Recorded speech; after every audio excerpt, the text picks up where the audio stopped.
Buongiorno, ben ritrovati. Edizione straordinaria di Antenna 3, venerdì 13 agosto, la vigilia delle vacanze, estate inoltrata. Oggi tra l'altro è la giornata del picco massimo del caldo per il Veneto, questo ci raccontano i meteorologi e proprio per questo apriremo uno spazio proprio con il primario del pronto soccorso di Treviso per parlare di caldo, ma poi ovviamente ci occuperemo anche di Covid. Collegato con noi in questo momento c'è Federico D'Inca, Ministro per i rapporti con il Parlamento. Buongiorno Ministro.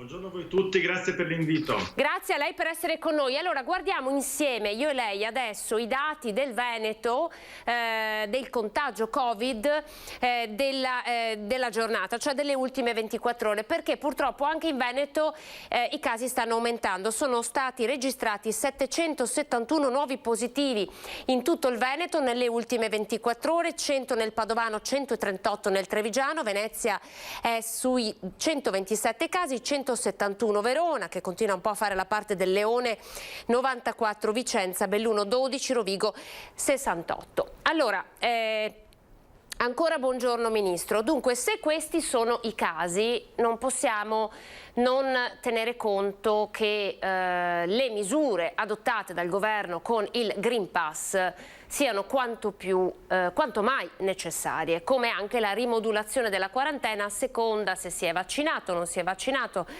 se si è contratta la variante Delta oppure un altro tipo di variante. Che cosa ci dobbiamo aspettare, Ministro, per questo settembre?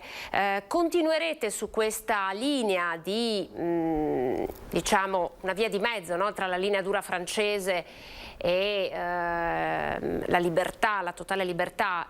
Rimarrà questo il trend del governo? Sì, io credo che resteremo su questo trend, ma chiaramente dobbiamo capire come la malattia avanzerà nel nostro paese a livello mondiale. Siamo di fronte ancora ad una malattia che conta 7.000-8.000 casi giornalieri nel nostro paese, sta crescendo come il numero di persone infette e tra l'altro crescono anche le persone che sono in terapia intensiva e si assiste anche a una nuova mortalità dovuta alle persone che finiscono in terapia intensiva e che non riescono a uscirne. Quindi veramente la preoccupazione è ancora molto elevata. Io ci tengo anche a dire che nel nostro paese sono vaccinate un po' più di 37 milioni di persone, di cui 35 milioni sono con doppia dose. Quindi se noi vogliamo arrivare a 54 milioni ce ne mancano un po' più di 16 milioni di persone. Immaginate, 16 milioni di persone sono ancora tante. Ecco perché il nostro invito, e anche attraverso l'utilizzo del Green Pass, è dire alle persone che si torna alla normalità, ma lo possiamo fare se siamo vaccinati. Se invece rimaniamo ancora con delle fasce di persone che pensano che il vaccino non sia utile o non sia utile abbastanza, cioè quindi i Novax e i Bovax, non si può fare. L'unico modo per uscire da questa pandemia globale che ci ha cambiato la vita in peggio e sarà la malattia del secolo è di vaccinarsi. E siccome le dosi ci sono, io invito le persone a poter mettersi in prenotazione, addirittura i giovani potranno farlo in maniera diretta dal 16 di agosto in poi e di farsi vaccinare, perché in questa maniera potremo tornare alla normalità. Senta, la linea dura ancora in tutta Italia peraltro non è stata sempre possibile, mi vengono in mente le sospensioni dei medici Novax, certe ASL non sono state in grado di dare seguito ai provvedimenti di sospensione perché sarebbero rimasti con una carenza di personale considerevole, quindi come riusciamo a gestire questo equilibrio, garantire la sicurezza per chi frequenta gli ospedali, per chi lavora negli ospedali, ma anche garantire un'assistenza con personale a regime? Beh, intanto dovremmo dire a questi medici, a questo personale sanitario, signori, dovete dare buon esempio anche voi. Sono alcune migliaia anche in Veneto, serve che si vaccinino al più presto, perché l'unico modo per poter uscire da questa malattia è dare il buon esempio. Quindi anche quei medici che in qualche maniera strizzano l'occhio ai Novax, a mio parere devono in qualche maniera cercare di fare un passo in avanti, fidarsi della scienza. La scienza ci sta dando una mano, un grandissimo aiuto attraverso questi nuovi vaccini a poter superare questa malattia. E poi chiaramente anche la politica deve dare il buon esempio. In Veneto fin troppo abbiamo avuto momenti di contrasto in cui alcuni, anche colleghi deputati hanno strizzato l'occhio nei confronti di manifestazioni Novax. Questo è il momento di essere molto uniti, non ci devono essere, diciamo, differenze di visioni. Abbiamo compreso che la vaccinazione è assolutamente utile per non mettere in crisi il sistema sanitario del nostro paese e costringerci ancora a un nuovo lockdown. Questo è l'unico modo, è vaccinarsi. Senta, Ministro, lei parla di unità, che è una cosa che però ancora non siamo stati in grado di vedere, soprattutto da parte della politica. Ha visto, insomma, parlamentari della Lega Nord mischiarsi tra i manifestanti Novax anche in Veneto, poi le ultimissime dichiarazioni del sindaco di Roma, Virginia Raggi, che dice: ho gli anticorpi, non sono vaccinata, il medico dice che non serve. Perché la politica non riesce ad essere unita in questo?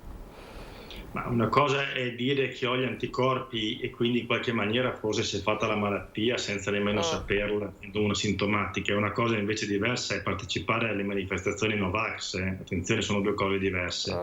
Io mi trovo in una forza politica che dal governo Conte con il governo Draghi ha sempre detto che bisogna affrontare questa malattia per quello che è il male del secolo. Ha prodotto quasi 130.000 morti nel nostro paese, 130.000 morti in 20 mesi, e soltanto attraverso, insomma, grande sacrificio da parte di tutti è stata affrontata, è stata in qualche maniera messa, diciamo, sotto controllo, ma può continuamente scappare di mano, anche perché vi sono delle varianti che possono arrivare a mettere in difficoltà ancora tutti quanti. Quindi occorre debellarla, e se non si riesce almeno a debellarla, occorre che diventi una malattia controllabile come un normale raffreddore. Per poterlo fare l'unica possibilità è il vaccino. Quindi a tutti quei politici che in qualche maniera hanno strizzato l'occhio, dico semplicemente: questa è l'ora della serietà e della responsabilità. È il momento di dare l'esempio come politica, essere uniti, e lo dico anche non soltanto alla politica, anche a certi virologi che intervengono di qua e di là in una maniera scomposta. È il momento di continuare con la vaccinazione per raggiungere l'immunità di gregge, che si raggiunge con l'80%, e poi chiaramente aiutare anche ripeto, ci sono ancora 4-5 milioni di persone sopra i 50 anni nel nostro paese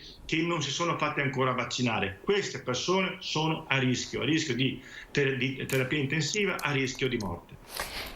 Senta, a proposito di unione, continuiamo su questo filone, perché ieri il tavolo con i sindacati non è andato a buon fine. Era il tavolo sulla scuola, era necessario trovare l'accordo per ripartire in sicurezza, ricominciare il nuovo anno scolastico a settembre. Ci sono tanti nodi da sciogliere. Cosa non è andato giù ai sindacati? Lo sappiamo, ma ci fa un po' il punto, e soprattutto allora qual è il prossimo passo, visto che questa firma necessaria non c'è stata?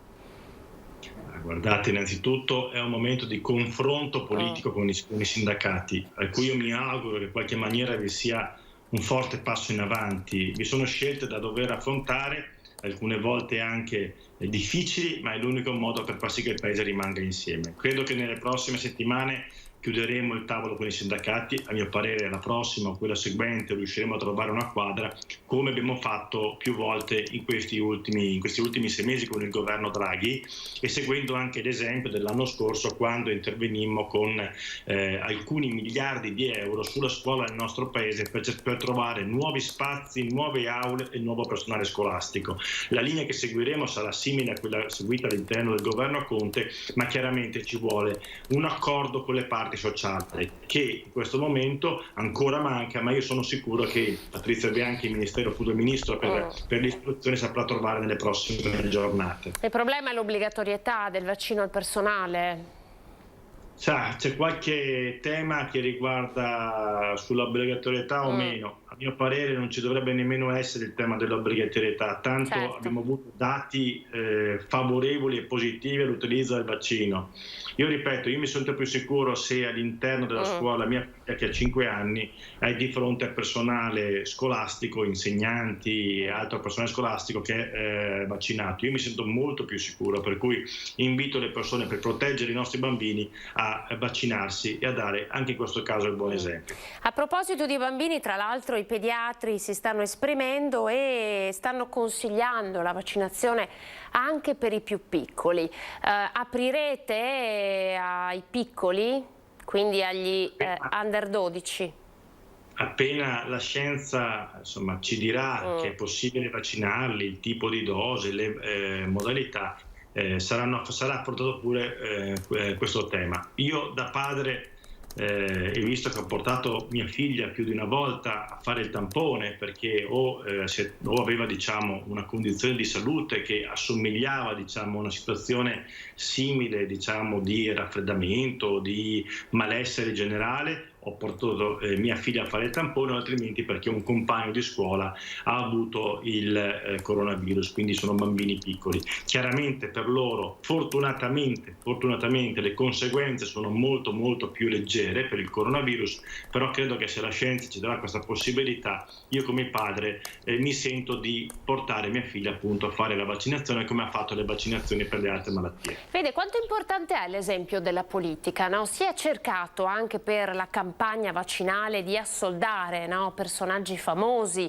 mi viene in mente Federica Pellegrini piuttosto che altre persone che dando il buon esempio avrebbero potuto convincere la gente comune, convincere l'opinione pubblica, fugare ogni dubbio che probabilmente anche un po' come in qualche modo ha suggerito lei è stato dato anche da certi virologi che insomma a destra e a manca hanno detto la loro. Quanto importante è che ci sia un esempio, una voce univoca, l'esempio della politica come la sua testimonianza che dice io mia figlia la porterei, la porterò. Per me è importantissimo, ma guardi io non ho compreso persone come Giorgia Meloni e Matteo Salvini che Giorgia Meloni ha la mia età, è un 76 e Salvini penso sia un 74, un 75, in qualche maniera si sono vaccinati soltanto praticamente nelle ultime settimane, quando io ho potuto vaccinarmi ancora a maggio e ho fatto il richiamo a luglio. Per me credo che in qualche maniera vi sono delle persone che hanno delle colpe perché non hanno dimostrato la responsabilità nei confronti degli altri. Siamo politici ma siamo persone pubbliche, la nostra vita è pubblica e quindi anche il nostro esempio deve in qualche maniera aiutare le altre persone. Per cui credo che questo sia il momento in cui tutti quanti devono alzarsi la manica della camicia o addirittura mostrare la spalla e farsi fare il vaccino. Tutto il resto sono delle cose che non c'entrano nulla. Come vedete che il mio intervento di oggi, che in qualche maniera è di fronte al Ferragosto, dovremmo tutti quanti essere più sorridenti, diciamo, più facili anche nelle interviste, diventa un'intervista piuttosto, non dico dura, ma anche molto responsabile e seria, perché non si può scherzare, abbiamo chiuso l'Italia intera, abbiamo fatto soffrire generazioni di giovani chiudendoli in casa di fronte ad una malattia che non si conosceva. Oggi che abbiamo la fortuna di aver imparato molto sulla nostra pelle, sulla pelle di tantissime famiglie, non possiamo permetterci di affrontare ottobre-novembre sbagliando il colpo, altrimenti torneremo di nuovo a chiudere, sarebbe un errore gravissimo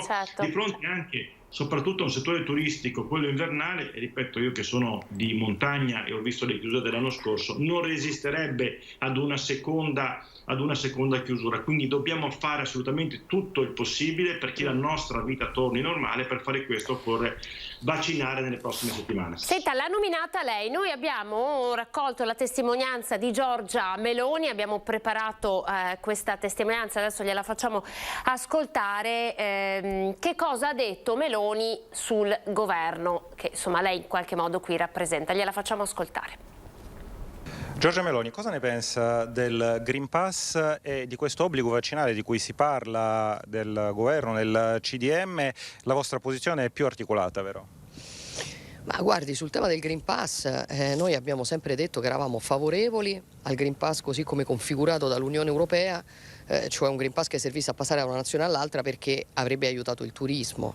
Come lo applica il governo italiano per accedere alla vita sociale, oltre a essere diciamo uno strumento discriminatorio che l'Unione Europea nella definizione del Green Pass vieta in teoria, ovviamente diventa anche uno strumento che devasta il turismo italiano. Nazioni come la Spagna, come la Grecia, come la Croazia, che hanno anche tassi di contagio più alti dei nostri, non stanno neanche prendendo in considerazione l'ipotesi di utilizzare il Green Pass così. Per cui io non capisco per quale ragione l'Italia continui a produrre provvedimenti economicidi che oltretutto non danno alcun risultato efficace. È dall'inizio della pandemia che pensiamo di risolvere il problema con i ristoranti, ma il problema non si risolve così. Allora, provvedimenti economicidi, io volevo che lei in qualche modo controbattesse, no, a questa dichiarazione che è davvero di poche ore fa. Devastazione del turismo, è la stessa sensazione che ha lei, che sta raccogliendo lei? Ma no, ma signori, avete visto le spiagge come sono piene, gli alberghi sulle Dolomiti come sono pieni? Io ho fatto un giro in macchina ieri nelle mie Dolomiti, ho fatto Alleghe, poi ho fatto il passo a Falzarego, ho fatto una passeggiata per Cortina e sono rientrato la sera. È pieno di gente ovunque, è pieno di gente ovunque, non c'è nessun provvedimento economicida, ma anzi, io sfido chiunque a sentirsi più sicuri o meno sicuri se entrate in una sala al chiuso la sera anche in montagna e sapete che tutte le persone attorno a voi al ristorante hanno il Green Pass e quindi sono vaccinate. Io mi sento più sicuro vicino agli altri, c'è un ritorno alla normalità molto più veloce. Allora quello che deve fare Giorgia Meloni non è dire che è una cosa economicida da una parte e poi dall'altra immediatamente dice bravissimo Draghi al Quirinale e quindi in qualche maniera afferma che il governo sta facendo bene, immagino. Allora c'è proprio questa modalità che in qualche maniera di doppia faccia non funziona, non va bene, crea confusione nel nostro paese e non ci porta verso il successo finale, la battaglia campale contro questo benedetto coronavirus. Per cui io invito anche Giorgia Meloni, che conosco, donna intelligente, a dire la verità. Non c'è nessun provvedimento economicida, è inutile cercare di parlare delle frange estremiste Novax, questo è il momento di essere uniti davanti alla malattia, punto. Poi quando finirà questa malattia tutti torneranno alle loro posizioni politiche diverse e questo è il mio invito, che non è di divisione ma di unione e di forza comune contro una malattia che io ricordo a tutti nel nostro paese ha prodotto 128.000 morti e ci ha costretto veramente a una crisi economica fortissima, da cui fortunatamente ci stiamo riprendendo e riprendendo attraverso questi vaccini che ci permettono di essere meglio di Spagna, di Croazia, di Grecia, e i turisti vanno, e questa è la grande verità, vanno dove il tasso di contagio è minore, non dove il tasso di contagio è superiore. Ma ci rendiamo conto di questo? Per cui vengono nel nostro paese, non vanno nei paesi dove sono bollino rosso. Chiaro? Chiarissimo. Ministro, grazie per essere stato con noi. Federico D'Incà, Ministro per i rapporti con il Parlamento. Non so se lei andrà in vacanza, glielo auguriamo, so che comunque c'è tanto da fare, tanto da lavorare. Grazie ovviamente. No, io vado in vacanza e vi dico anche dove, non ci mancherebbe, l'ho scritto in pubblica. Io vado a Bibione, vado 7 giorni la settimana prossima. Questa settimana l'ho dedicata ancora a una serie di lavori sul territorio bellunese che erano rimasti indietro a causa di tanti impegni a Roma. La settimana prossima rimarrò in Veneto e porto la mia bambina in spiaggia, per cui sono molto felice di questo. Bene, allora poi tra una settimana ci aggiorniamo, facciamo il punto, ci racconta com'è andata, se la gente porta la mascherina, se ci sono i controlli per il Green Pass. Le affidiamo questo compito, ci farà da reporter, poi allora la ospitiamo la prossima settimana per capire poi lì nel concreto, sul territorio, le cose come se stanno funzionando o meno. Grazie per essere stato con noi. Grazie a voi, buona giornata, grazie. Arrivederci. Allora, abbiamo parlato di montagna, c'è una notizia di cronaca che vi dobbiamo dare, c'è l'ennesima vittima purtroppo della montagna, si chiamava Tonino Zampieri ed era ex consigliere comunale a Belluno, è la vittima di un ennesimo incidente in montagna, aveva 65 anni, è precipitato ed è morto ieri sera lungo il sentiero tra Monte Mariano e Case Bortot nel Bellunese. Al rientro da una passeggiata con il cane a Ponte Mariano, la moglie ha visto cadere il marito, forse inciampato oppure a causa di un malore, dal bordo del sentiero in uno dei tratti più esposti, senza che però l'uomo riuscisse ad arrestarsi. Il cadavere è stato ritrovato 200 metri sotto il sentiero e 150 metri sopra il torrente Ardo. Dopo essere stata recuperata dal soccorso alpino, la salma è stata trasportata al cimitero di Bolzano Bellunese e di seguito alla camera mortuaria. Tonino Zampieri è stato consigliere comunale, la sua grande passione sono sempre stati gli sci d'epoca, tanto che stava organizzando un museo dedicato proprio alla sua passione. Ci fermiamo, pubblicità e poi con il primario del pronto soccorso e con Gardaland per parlare di Green Pass. A tra poco.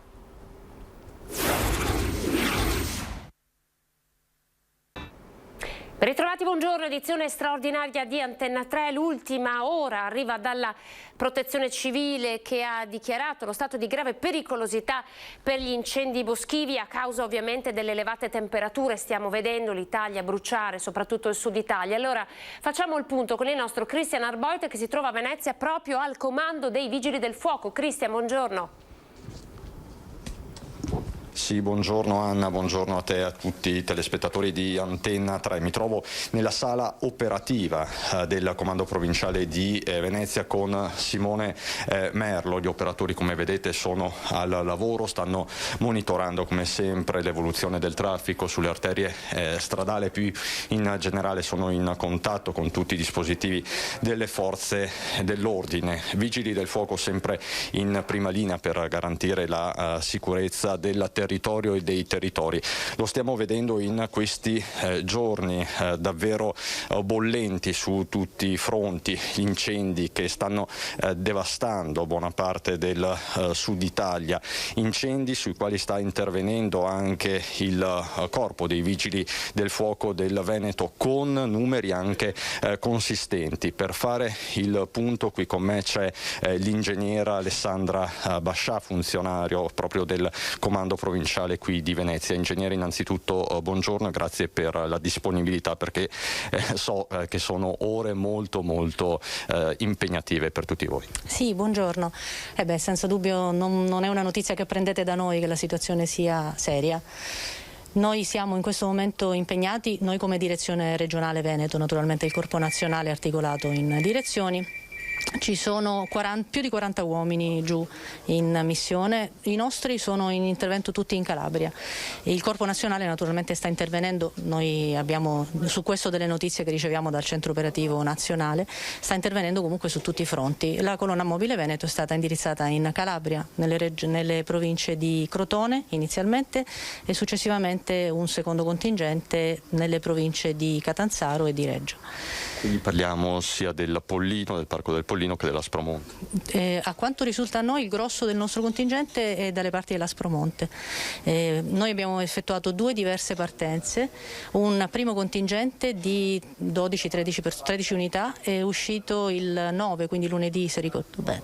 Un secondo contingente più consistente, 28 persone, è invece partito mercoledì, quindi nella giornata di un paio di giorni fa. Questo secondo contingente è più sostanzioso e diretto, o meglio, adesso è già operativo in Aspromonte. Ci dicono, perché li abbiamo sentiti stamattina, naturalmente non li mandiamo e poi abbandoniamo, ci dicono che stanno lavorando in coordinamento con altre colonne mobili che provengono dalla regione Toscana per quella zona. Però normalmente in questi casi il Corpo Nazionale è interessato da tutte, concorre da tutte le regioni. 41 uomini dal Veneto in un momento appunto importante anche per la nostra regione, soprattutto a livello turistico, i grandi flussi, quindi in qualche maniera voi state anche investendo parecchio in termini di personale in questo momento. Questo è abbastanza, ripeto, non si tratta di qualcosa di speciale che facciamo noi dalla regione Veneto. Il coordinamento è nazionale proprio per garantire che le diverse unità di personale, io ho detto uomini, magari avrei dovuto dire uomini e donne perché non conosco nel dettaglio le persone che abbiamo mandato giù, e comunque a parte questo stavo dicendo il centro nazionale valuta le disponibilità delle diverse regioni e poi decide gli invii.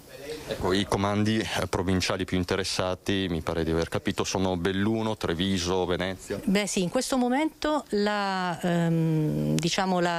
provenienza da parte dei diversi comandi è un po' più centrata sui comandi che ha citato lei. Questo semplicemente per una questione di disponibilità di mezzi. La distribuzione a livello regionale dei mezzi che intervengono non è uniforme, quindi alcuni comandi hanno più disponibilità dei tipi di mezzi che usiamo per questo genere di missione, altri meno.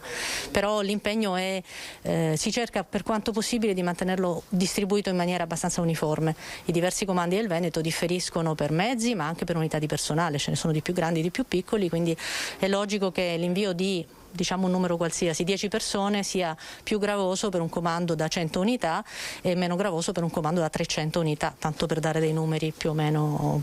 Diciamo che ognuno in questo momento sta facendo la propria parte e questo è importante sottolinearlo. Tra l'altro poco fa la collega Anna De Roberto dallo studio diceva che è arrivato ufficialmente questo stato di pericolosità, è arrivato anche a voi. Cosa significa in termini operativi? Beh sì, nel sistema di protezione civile le regioni possono stabilire, possono diciamo così dichiarare degli stati di attenzione e nel nostro caso, in questo caso ultimo a cui fa riferimento lei, è uno stato di grave pericolosità. Significa, per incendi anche nel nostro territorio, significa che i destinatari hanno una sorta di allerta che serve per cominciare a mettere in atto tutti i dispositivi che poi ci permetteranno, nel momento in cui la grave pericolosità dovesse diventare un'allerta vera e propria o addirittura un allarme o uno stato d'emergenza, per poi attivare tutte le procedure necessarie. Ecco, com'è la situazione aggiornata in questo momento? Ci sono incendi per esempio in Veneto, ieri ce n'è stato uno a Stretti di Eraclea. Io purtroppo non ho le informazioni sulla situazione del Veneto, posso riferire sulla situazione della provincia di Venezia che con tutti gli scongiuri del caso in questo momento è abbastanza tranquilla, non abbiamo incendi in corso, abbiamo l'ordinaria amministrazione. Ecco, poi oggi è il giorno diciamo così di Lucifero, si attende il picco delle temperature estive. Da questo punto di vista avete richieste di interventi, richieste di consigli o anche qui la situazione è sotto controllo? Cosa ci può dire? Ma diciamo che si tratta di momenti in cui riceviamo forse qualche telefonata in più del normale, però non possiamo parlare di una condizione di emergenza. Ecco. In un certo senso nell'ambiente in cui siamo si percepisce nettamente quando si passa da una situazione diciamo ordinaria a una situazione di emergenza, perché quella dove siamo è la sala operativa, il 115. Accanto a noi, proprio nella sala adiacente, c'è una sala che chiamiamo sala emergenze, che è quella che apriamo nel momento in cui il numero di telefonate diventa eccessivo da gestire e quindi si rende necessario dividere i flussi tra emergenze, tra ricezione della telefonata e gestione delle squadre. La sala in questo momento è chiusa, emergenze non ne abbiamo. Lo possiamo vedere proprio in diretta, Simone, se puoi. Ecco, questa è la sala gestione emergenze e in questo momento è fortunatamente chiusa e speriamo ovviamente, ingegnere, che lo rimanga per... Questa è la sala che utilizziamo quando abbiamo le telefonate per eventi atmosferici avversi, per piccole calamità del tipo allagamenti, oppure per grossi incidenti stradali o per grossi incendi. Noi utilizziamo questo sistema che tra l'altro, è il caso di ricordarlo, qui è in condivisione con il servizio di soccorso sanitario di emergenza, il SUEM 118, che ha sede nella nostra stessa sede. Abbiamo la stessa sala emergenze e questo è un'ottima cosa. Quindi il dialogo, diciamo così, è molto fluido. La collaborazione che si instaura per strada, che è una cosa che tutti gli operatori del soccorso conoscono e praticano, grazie al cielo qui, no, grazie al cielo, grazie a chi coordina questo tipo di attività, viene diciamo così attivata anche nella fase di gestione a secco. Tra l'altro non è la prima volta quest'estate che voi date una mano ad altri territori, perché poco meno di un mese fa siete stati in Belgio, una colonna si era portata anche in Belgio per quelle alluvioni devastanti che abbiamo visto. Più in generale le chiedo, ingegnere, nella vostra attività quotidiana, quindi a livello anche empirico, voi vedete, toccate con mano questo cambiamento climatico o che altre spiegazioni ci possono essere più in generale? Oddio, sa, il cambiamento climatico è argomento di studio e di discussione tra chi studia il fenomeno a livello anche solo accademico, quindi non mi permetto di esprimere in quel senso un parere. Di sicuro i fatti che noi possiamo, come lei dice, empiricamente testare, sono quelli di un aumento degli interventi per incendio boschivo negli ultimi anni, non soltanto in quest'ultimo periodo. Questo ci fa pensare che quantomeno la maniera di utilizzare il territorio, di vivere il territorio, probabilmente deve essere un po' rivista. Pensiamo, noi non siamo, i vigili del fuoco hanno una componente antincendio boschivo che è una grandissima ricchezza. Io non appartengo alla componente antincendio boschivo, dunque non ho un background da forestale, per usare un termine di facile comprensione. Tuttavia è inevitabile pensare che il bosco prenda fuoco comunque per intervento umano.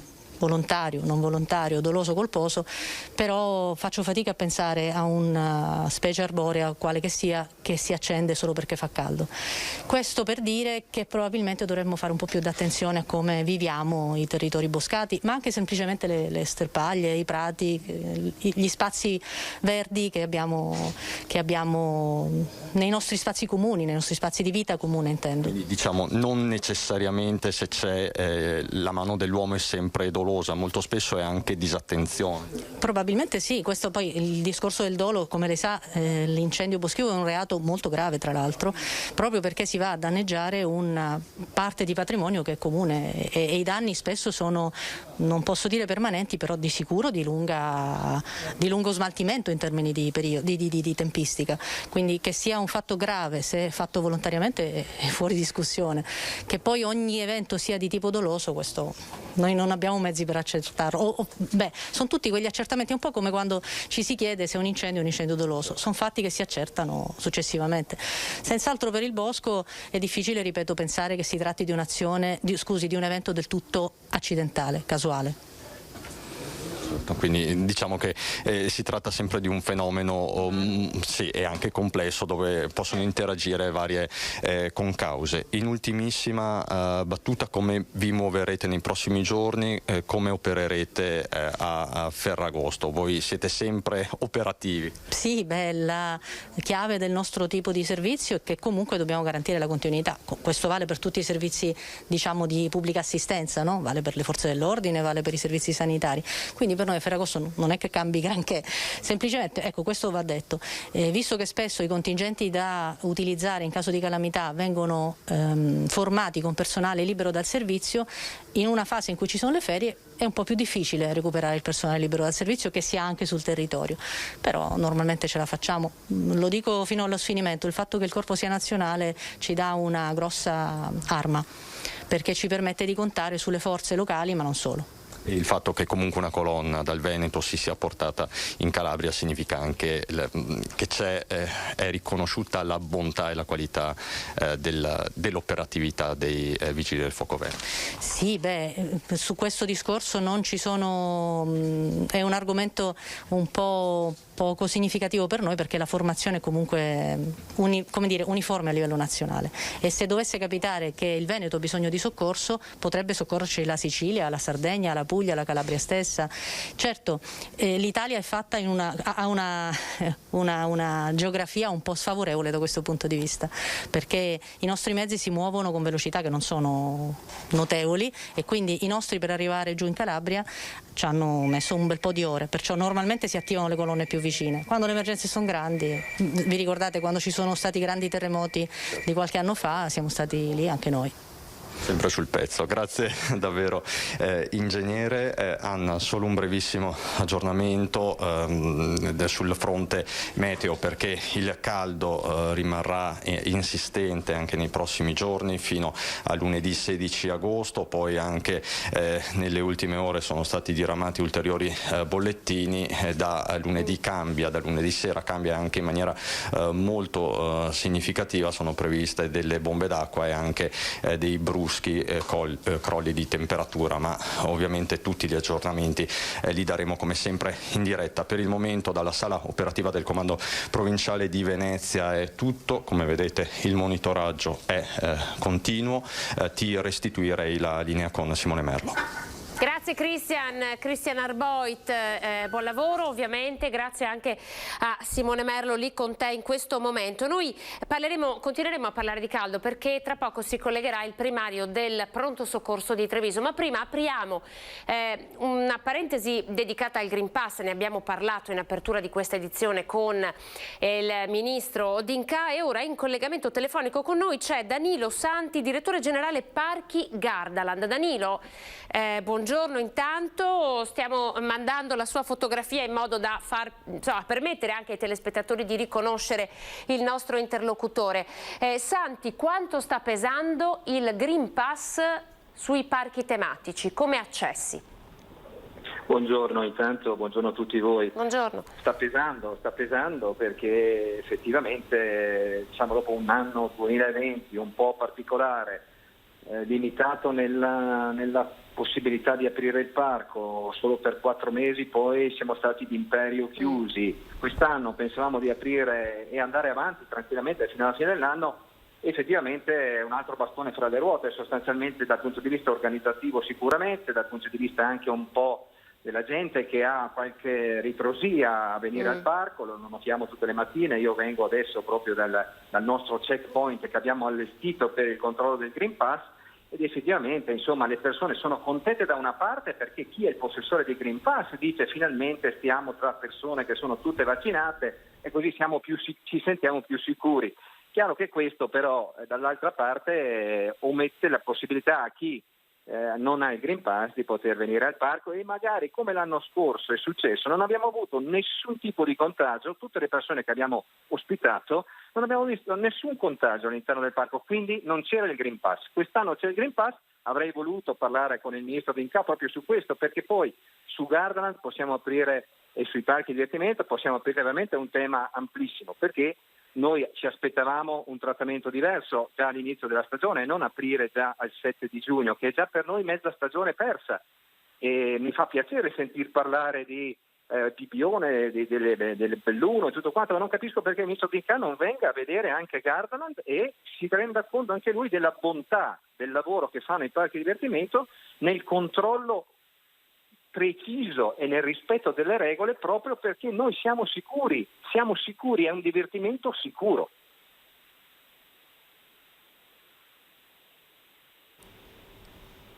L'associazione Parchi Permanenti ha dato dei dati, ha parlato di crollo degli ingressi del 50%, è un'associazione nazionale, quindi ovviamente ci sono non sono solo i dati di Gardaland, ma i dati anche di altri parchi di divertimento. Ma è un numero credibile anche per Gardaland? Diciamo che è un numero credibile a livello nazionale. Onestamente per Gardaland i numeri sono leggermente diversi, leggermente migliori.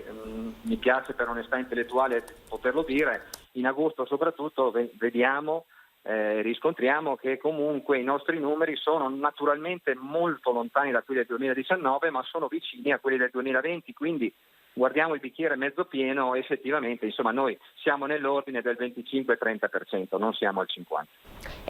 Un'altra cosa, no? Allora voi un po' avete contestato il modello Francia, perché in Francia l'età media per utilizzare il Green Pass è stata alzata ai 18 anni, parchi tematici vostri frequentati da tante famiglie, ma insomma anche da tanti giovani.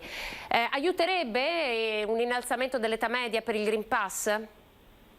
Allora anche qui posso dire proprio per testimonianza diretta che troviamo le persone, le famiglie e troviamo i ragazzi giovani molto preparati, quindi arrivano già con il Green Pass, arrivano già con il documento di identità, quindi sinceramente non ho riscontrato fino adesso grandi difficoltà e turbative al controllo da parte nostra. La gente è molto disponibile, dico la verità, è una giornata di divertimento, viene per trascorrere una giornata indimenticabile. Forse tutte queste cose, tutte queste polemiche, no, dietro al Green Pass, forse la gente una volta arrivata ai nostri cancelli se ne dimentica e si sottopone veramente volontariamente e con grande tranquillità al controllo. Quanto sta costando questo Covid ai parchi divertimento? Voi siete stati in grado di insomma in qualche modo un po' contabilizzare questa pandemia? Ma certamente, come dicevo prima, se consideriamo anche il 2020, diciamo che per noi è valso 3/4 del nostro fatturato, è andato in fumo sostanzialmente l'anno scorso. Quest'anno speriamo almeno se non altro metà, ecco, ma voglio dire, si tratta di sopravvivenza, non voglio essere troppo estremizzato e non voglio neanche sembrare pessimista a tutti i livelli, guardiamo il bicchiere mezzo pieno, comunque si tratta per noi non solo di sopravvivenza ma di poter guardare al 2022 magari con un maggior ottimismo, perché abbiamo bisogno adesso di recuperare questi 2 anni che sono stati effettivamente molto molto limitanti. Che tipo di interlocuzione c'è stata con il governo per quanto riguarda il lavoro dei parchi tematici? Cioè che cosa secondo lei si potrà ottenere?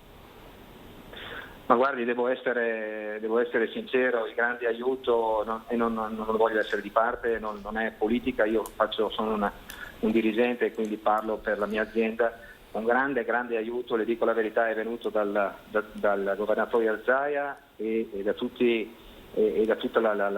Veneto, che ci hanno dato una mano veramente dal punto di vista politico nei confronti dello Stato, del governo centrale, perché il governo centrale sinceramente, al di là di qualche dichiarazione di intenti, poi effettivamente non ha avuto da parte nostra grandi riscontri. Quindi abbiamo cercato attraverso il governatore Zaia di cercare di trovare una soluzione, e attraverso tutti gli incontri Stato-Regioni siamo riusciti effettivamente, come le dicevo prima, almeno al 7 di giugno ad aprire, ma eravamo già pronti a marzo, e non è cambiato nulla, noi eravamo già pronti, e quindi onestamente devo solo ringraziare il governatore Zaia e tutti i suoi collaboratori che ci hanno veramente dato una grande mano anche quest'anno, e l'anno scorso ancora di più, perché l'anno scorso è stato esplicitamente e esclusivamente merito loro. Grazie Santi, grazie per essersi collegato con noi, in bocca al lupo ovviamente per il vostro lavoro, ci aggiorniamo, la invitiamo a farci sapere come stanno andando le cose. Sarà un piacere da parte mia, perché vorrebbe dire allora che le cose stanno cominciando ad andare meglio e che siamo tutti più ottimisti e vediamo un futuro migliore anche per noi, come per tutti gli altri, perché anche noi facciamo parte dell'economia italiana e quindi è importante per tutti. Certo, grazie davvero direttore generale Parchi Gardaland, grazie Danilo, buona giornata. Allora, noi per restare in tema di Green Pass, la redazione di Treviso ha realizzato un servizio sui controlli del Green Pass. Il comandante della polizia locale Gallo ha rilasciato delle dichiarazioni e ha raccontato come siano in azione ovviamente i controlli ormai da giorni sul rispetto delle norme Covid e l'utilizzo del Green Pass ad esempio in bar e ristoranti, e ci sono già le prime sanzioni, guardate.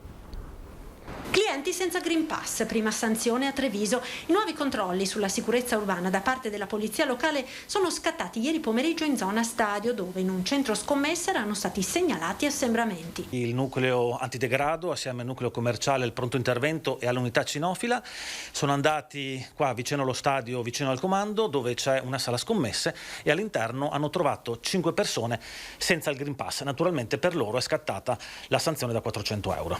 5 clienti su 9 erano senza la certificazione, quindi per loro è scattata la sanzione, ma la multa di 400 euro è stata combinata anche al titolare, che rischia molto di più se le violazioni dovessero ripetersi. Ricordo che la terza sanzione fatta in giorni diversi ci sarà anche la chiusura del locale da 1 a 10 giorni. In seguito alle indicazioni del Viminale, che ha ordinato la stretta, i controlli sul rispetto delle norme anti-Covid, in particolare sull'uso del Green Pass, proseguiranno a ritmo serrato anche nel fine settimana di Ferragosto. La polizia locale, come d'altra parte anche le altre forze di polizia, in collaborazione e in contatto continuo con la prefettura, non manda in vacanza la sicurezza urbana, per cui ogni giorno la polizia locale è impegnata su questo fronte, quindi non daremo tregua a chi non rispetta le regole. La collaborazione con gli esercenti c'è, ribadisce il comandante della polizia locale. La collaborazione con gli esercenti di Treviso è massima, e anche con l'ASCOM in modo particolare, per cui il rispetto delle regole, diciamo che fino ad oggi è stato rispettato, tranne in questo caso, che è il primo caso che avviene a Treviso. Eccoci, allora torniamo al caldo, perché si è collegato con noi, lo ringraziamo per il tempo che ci sta dedicando, il direttore dell'unità operativa del pronto soccorso di Treviso, Enrico Bernardi. Direttore, buongiorno. Buongiorno a tutti i telespettatori. Allora, grazie per essere con noi. Sono giorni di grande caldo, prima eravamo ai vigili del fuoco, ma insomma affrontiamo il tema dal punto di vista sanitario. Grande caldo, il picco è previsto in Veneto per la giornata di oggi. State monitorando come sono gli accessi al pronto soccorso? C'è qualcosa di diverso rispetto agli anni scorsi? No, in generale, per quanto l'ondata di caldo annunciata sia parecchio importante in questo momento, non ci sono delle situazioni preoccupanti che ci inducono a malpensare.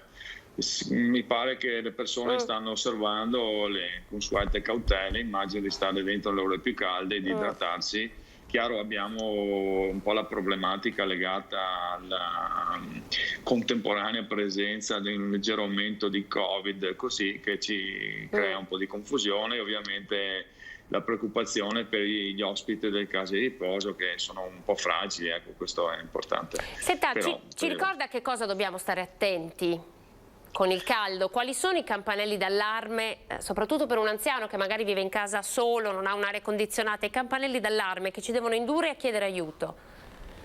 Assolutamente, io direi di solito gli anziani hanno anche delle terapie, magari la terapia per la pressione e così, quindi la cosa certa è controllarsi se possibile con l'apparecchietto portatile la pressione e la frequenza cardiaca, e se ci sono diminuzioni importanti della pressione o aumenti della frequenza cardiaca, e farsi subito vedere da un medico. L'importante è idratarsi, magari integrare con del magnesio, del potassio, perché c'è un'aumentata sudorazione, ma alternativamente verdura e frutta come da buona tradizione, evitando i cibi pesanti e non esporsi al caldo diretto, quindi non uscire nelle ore più calde, quindi tra le 11.30 e le 16.30 e le 17.30.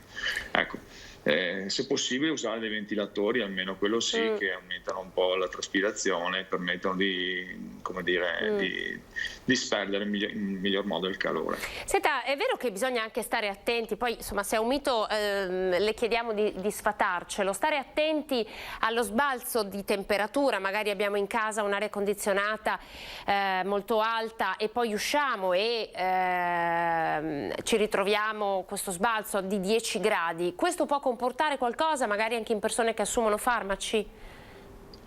Allora è chiaro che le variazioni repentine di temperatura non sono né in un senso né nell'altro, non sono raccomandabili. È molto importante sarebbe stare a una temperatura più o meno costante, perché questo ovviamente, specialmente nel caso del passaggio da un ambiente caldo a un ambiente freddo, si può avere una vasocostrizione che può determinare un aumento della pressione, un aumento del lavoro cardiaco, ad esempio una problematica se uno ha appena mangiato anche a livello digestivo, gastrico, e quindi con conseguenze anche fastidiose come per esempio vomito.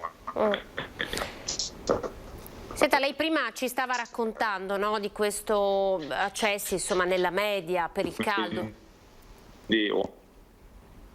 Sì, non ci sono evidenze così preoccupanti in questo momento. È chiaro che aumentano un po' le sincopi, ad esempio c'è le perdite di coscienza, specialmente le persone che rimangono a lungo negli ambienti caldi, restando anche in piedi, sono un po' in aumento. Il nostro consiglio, come sempre, di evitare di stare ma questo è già un consiglio che viene dato per via del Covid, di stare in ambienti affollati, caldi, e di restare in piedi. L'importante è comunque, se uno si sente girare la testa così, di stendersi, alzare i piedi e bere tanto, evitando le bevande congelate se possibile. Quindi evitiamo le bevande fredde.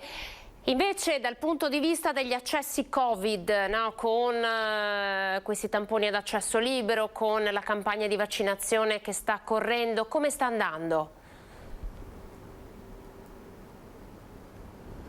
Come Veneto siamo messi abbastanza bene, ci sono un po' di accessi, ma siamo ancora in fascia 1. Ci sono anche, per esempio nella nostra USL di Treviso, ci sono comunque già dei pazienti in terapia intensiva, però al momento non mi risulta che vi siano condizioni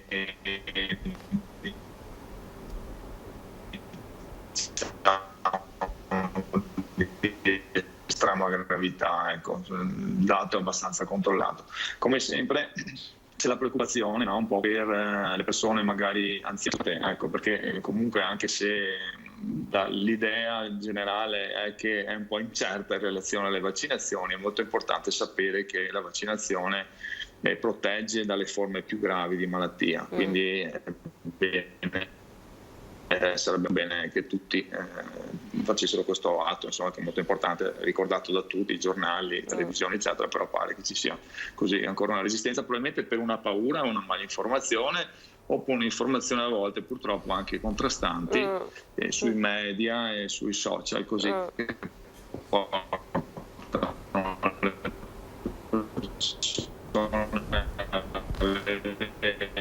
timore di una forma. Aspetti, perché abbiamo il collegamento che salta. Che sappiamo aver rivoluzionato la vaccinazione in generale, no? Rivoluzionato la salute e il modo della sanità dal 900 in avanti. Quindi... Aspetti un attimo perché abbiamo il collegamento che salta, l'abbiamo sentita bene fino adesso, abbiamo il collegamento che salta. Però volevo farle un'ultima domanda, vediamo se ce la facciamo, dottore. La mia domanda è legata appunto ai non vaccinati, no? Sappiamo, lo stiamo raccontando anche noi, che chi arriva in ospedale contagiato dal Covid, chi anche entra nei reparti perché è ricoverato in terapia intensiva, per l'80% dei casi non è vaccinato. Le è capitato personalmente di incontrare un non vaccinato, accoglierlo in pronto soccorso ed ascoltare le sue ragioni? Perché ci sono tante persone che poi alla fine, una volta contagiate, capiscono di aver sbagliato, capiscono che quanto sarebbe stata importante la vaccinazione. Ma ancora no. Dal mio punto di vista ancora no, in che senso? No. Sì, ne abbiamo incontrati più di uno, ne vediamo tutti i giorni pazienti al pronto soccorso che sono positivi e non sono vaccinati, non è che sia una rarità purtroppo. Circa il 50% delle persone che hanno il Covid.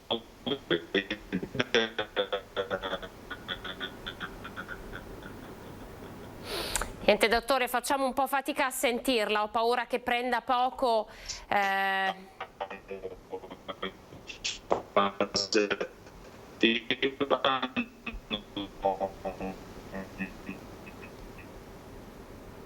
Direttore, proviamo, esatto, provi a scollegarsi e poi a ricollegarsi. Intanto noi mandiamo in onda un servizio perché volevamo fare quest'ultimo passaggio con lei per capire insomma quali sono le percentuali dei non vaccinati che arrivano in pronto soccorso.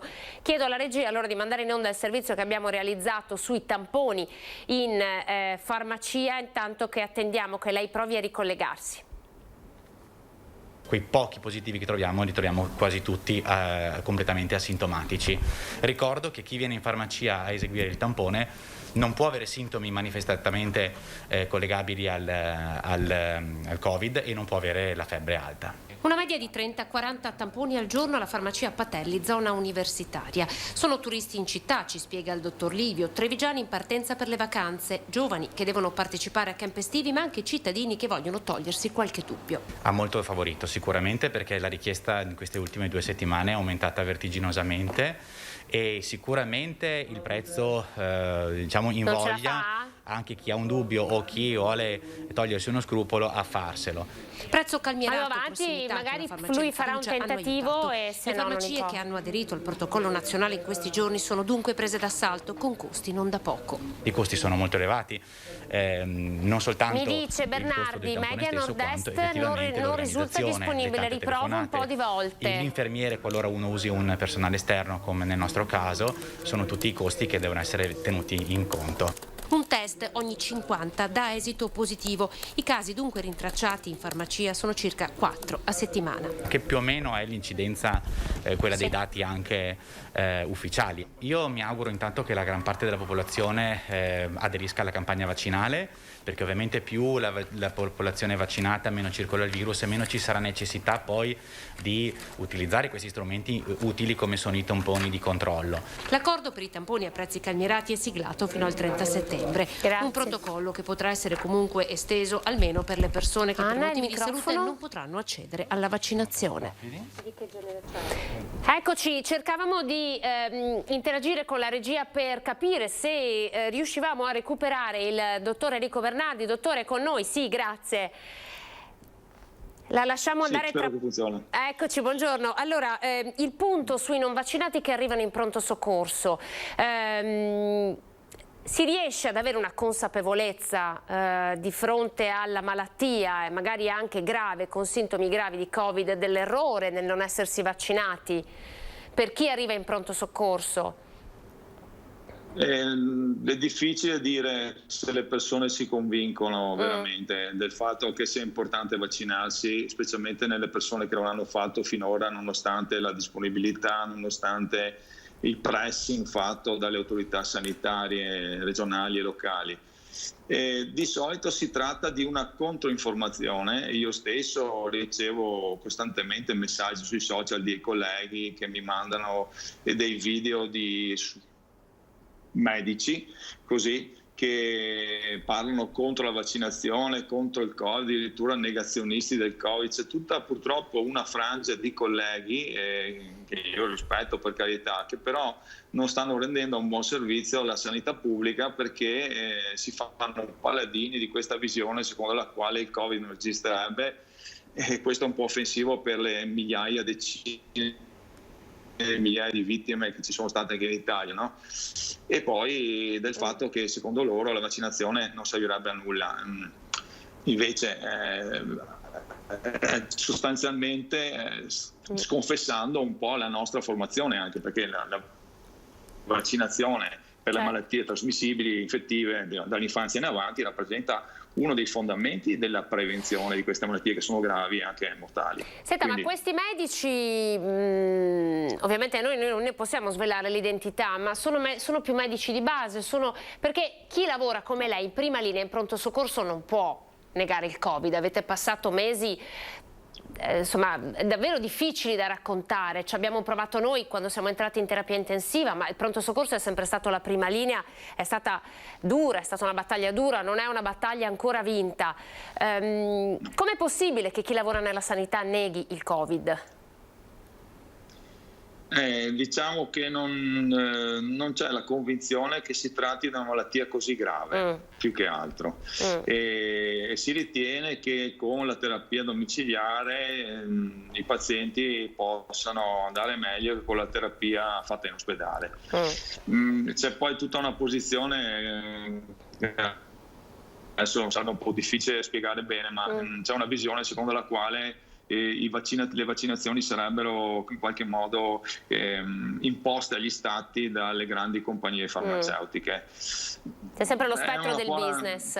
È una teoria complottistica in qualche modo. Ci sono degli aspetti che andrebbero magari discussi, ma in generale sono gli stati stessi che hanno finanziato le compagnie farmaceutiche per fare in modo che investissero risorse più importanti nella ricerca dei vaccini per il Covid. Quindi lo trovo un po', come dire, bizzarro, no? Pensare che siano, cioè come la teoria del fatto che il Covid sarebbe costruito in laboratorio, eccetera.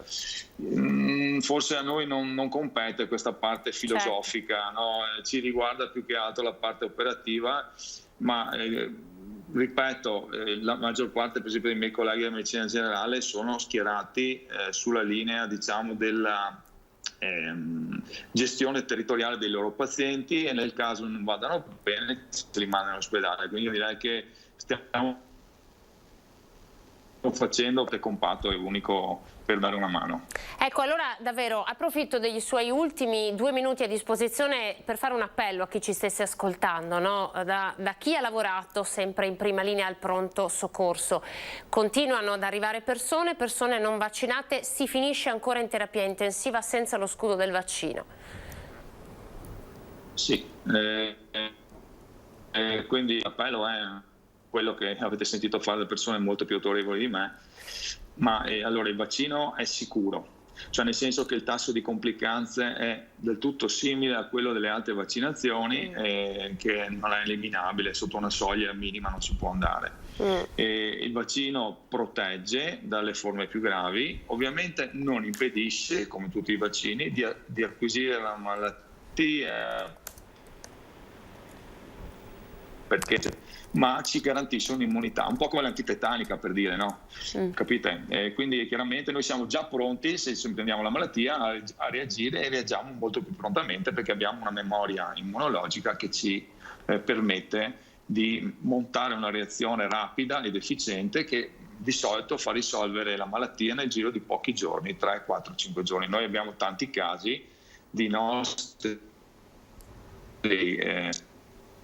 nati che sono stati trovati accidentalmente positivi allo screening, però nel giro di 3, 4, 5 giorni. Aspetti, ci ripeta l'ultimo concetto perché è importante. Di nostri sanitari, infermieri, medici, che vaccinati sono stati trovati positivi a uno screening casuale. Sapete che noi facciamo tamponi, no? Nel giro di 4-5 giorni erano tutti negativi e non hanno avuto. Quindi grazie al vaccino negativizzazione più veloce. Che abbiamo noi e pochi sintomi. E pochi sintomi. Grazie dottore, grazie davvero a Enrico Bernardi per essersi collegato con noi. Siamo riusciti insomma a raccontare un po' tutto quello che avevamo a cuore, insomma, quindi sia parlare di caldo ma anche toccare il tema dei ricoveri, gli accessi al pronto soccorso causa Covid. Grazie direttore, buona giornata. Allora, vorrei mandare il servizio realizzato dalla redazione di Padova legato proprio alle vaccinazioni in età pediatrica, perché sapete che si sta discutendo anche di questo in questo momento, come è stato detto anche dal ministro D'Incà in apertura di questa edizione straordinaria, si potrà anche abbassare l'età media quando il CTS lo permetterà e darà il via libera, quindi abbassare l'età media per la vaccinazione, quindi anche arrivare all'età pediatrica. E poi parleremo di referendum per l'eutanasia legale, ma prima vediamo il servizio. Tra le fasce più colpite dal Covid in quest'ultimo mese di agosto ci sono i bambini. A livello nazionale il 25,4% dei nuovi casi riguardano la fascia 0-18 anni e in particolare quella over 12 a cui è destinata anche la vaccinazione anti-Covid. A Padova il dato che fa riflettere è quello che riguarda i ricoveri. Da inizio agosto sono 5 i bambini ricoverati in pediatria, 3 sono stati dimessi e al momento c'è un lattante tenuto in osservazione e una bambina più grande con un quadro clinico delicato perché affetta da altre patologie, ha spiegato la professoressa D'Adalte, responsabile del polo della mamma e del bambino. Da qui l'appello alla vaccinazione. Quando noi parliamo di vaccinazione dobbiamo valutare il rischio-beneficio. Secondo me, per quanto riguarda la popolazione dei 12 anni in su, il beneficio è molto superiore al rischio. Il rapporto rischio-benefici dunque promuove la vaccinazione, lo ha dimostrato anche uno studio americano sui casi di miocardite correlata al vaccino. Si tratta di appena 20 casi su 200.000 bambini vaccinati. Questa incidenza è 6 volte inferiore rispetto al rischio di sviluppare un danno cardiaco negli adolescenti che contraggono il Covid. Miocardite, spiega il professor Giaquinto, risolta dopo 2 giorni di ospedale. I bambini invece che contraggono il Covid rischiano poi di sviluppare delle complicazioni più gravi. Ci sono 2 elementi da considerare. Allora, il primo è che anche i bambini si possono ammalare, ci sono delle forme molto gravi che si chiamano MISC, cioè una sindrome multinfiammatoria particolare che può avere delle conseguenze importanti anche molto gravi, che anche i bambini, soprattutto i bambini che hanno patologie croniche, possono morire. In Italia ci sono stati pochi bambini, 25-26 che sono morti con una diagnosi di Covid, erano tutti bambini con delle malattie di base importanti, la maggior parte di loro, però comunque è una patologia che ha una mortalità anche in età pediatrica. Oppure sviluppano anche il long Covid. I bambini che anche presentano la forma asintomatica dell'infezione possono avere il cosiddetto long Covid, cioè possono avere delle complicanze a lungo termine legate soprattutto a degli screzi cardiaci. È importante vaccinare per bloccare la circolazione del virus, dicono gli esperti della pediatria di Padova, che da inizio pandemia hanno curato 100 bambini ricoverati per Covid. Importante la vaccinazione anche per le donne in gravidanza, che possono così trasmettere gli anticorpi al piccolo. Allora, lasciamo per un attimo da parte il tema vaccini, ma ne apriamo un altro, quello per il referendum per l'eutanasia legale. Parliamo di questo tema e io do il benvenuto a Marta Perrone, che è la coordinatrice veneta della campagna referendaria sull'eutanasia legale, e in qualche modo ci colleghiamo con il Covid perché dietro le quinte, Marta, buongiorno, si diceva il Covid ha tolto un po', ha spostato l'attenzione su un referendum così importante perché se ne parla pochissimo sui giornali, ma anche insomma tra la gente.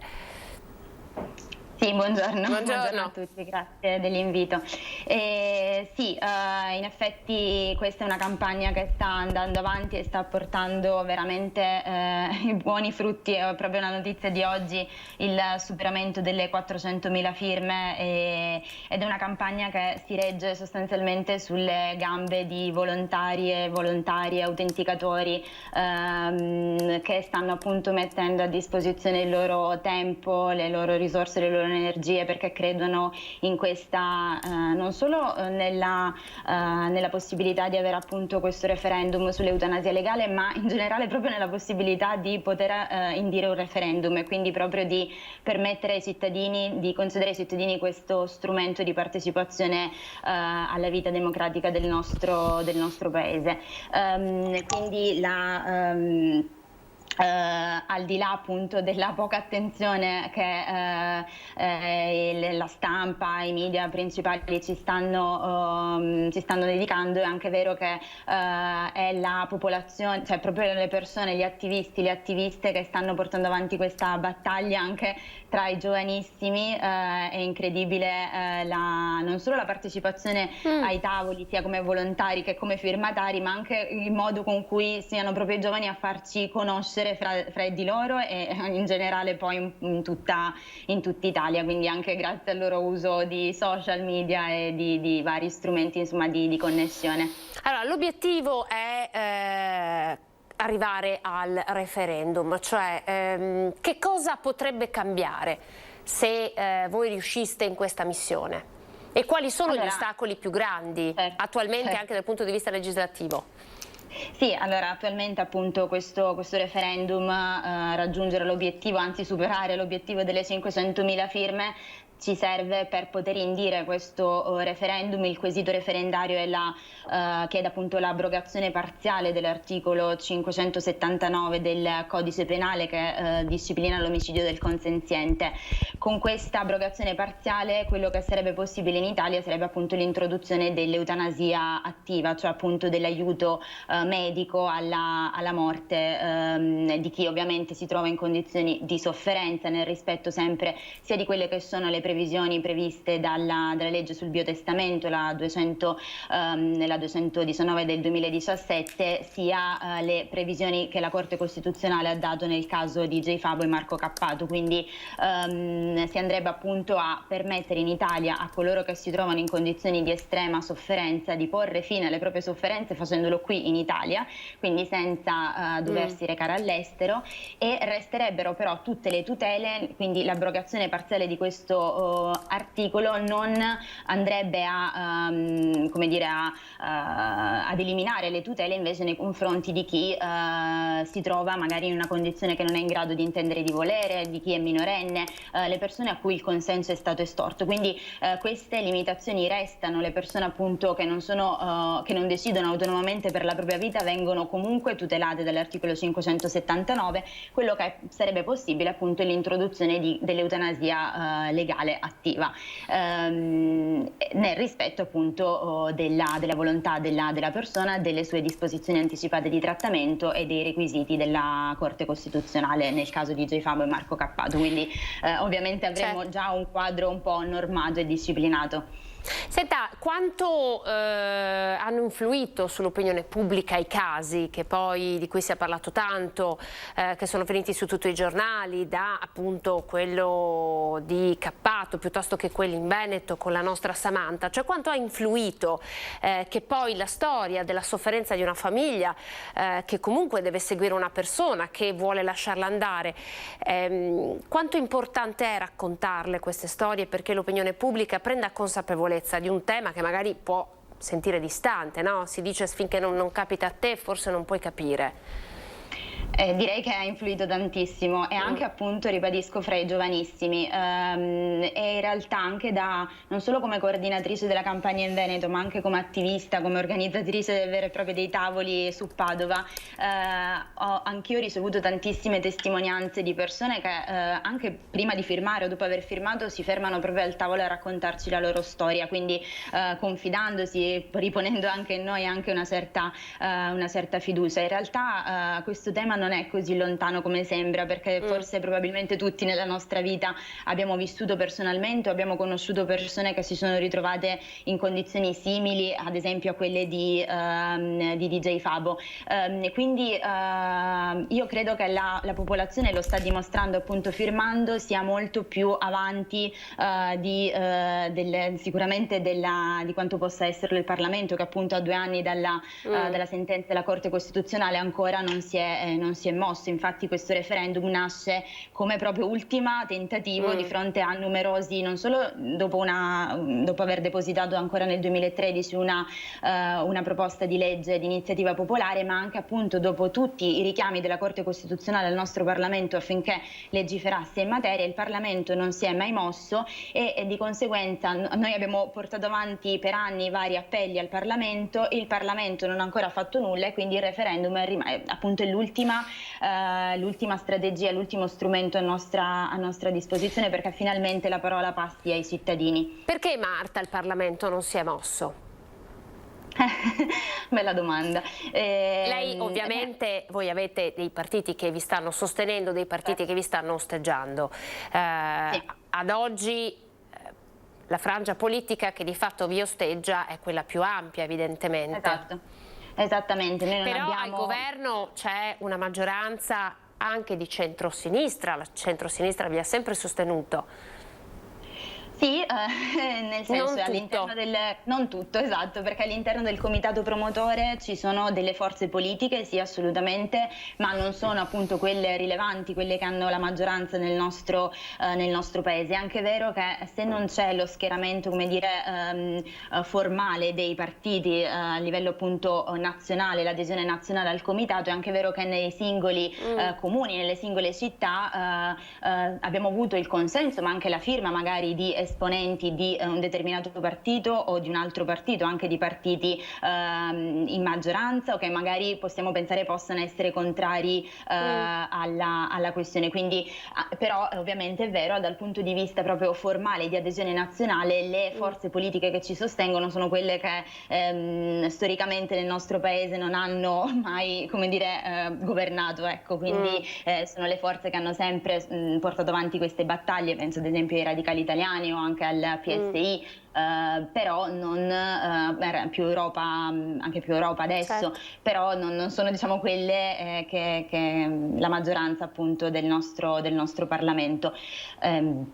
E il motivo per cui non l'abbiano, ribadisco, forse perché viene considerato secondo me erroneamente un tema divisivo, un tema che può generare conflitto, ma in realtà appunto parlando con le persone ci si rende conto è incredibile vedere come queste 400.000 firme in qualche modo invece raccontino, perché magari si può essere cattolici, si può essere di destra o di sinistra, ma il fatto di essere liberi fino alla fine è un desiderio forse di tutti.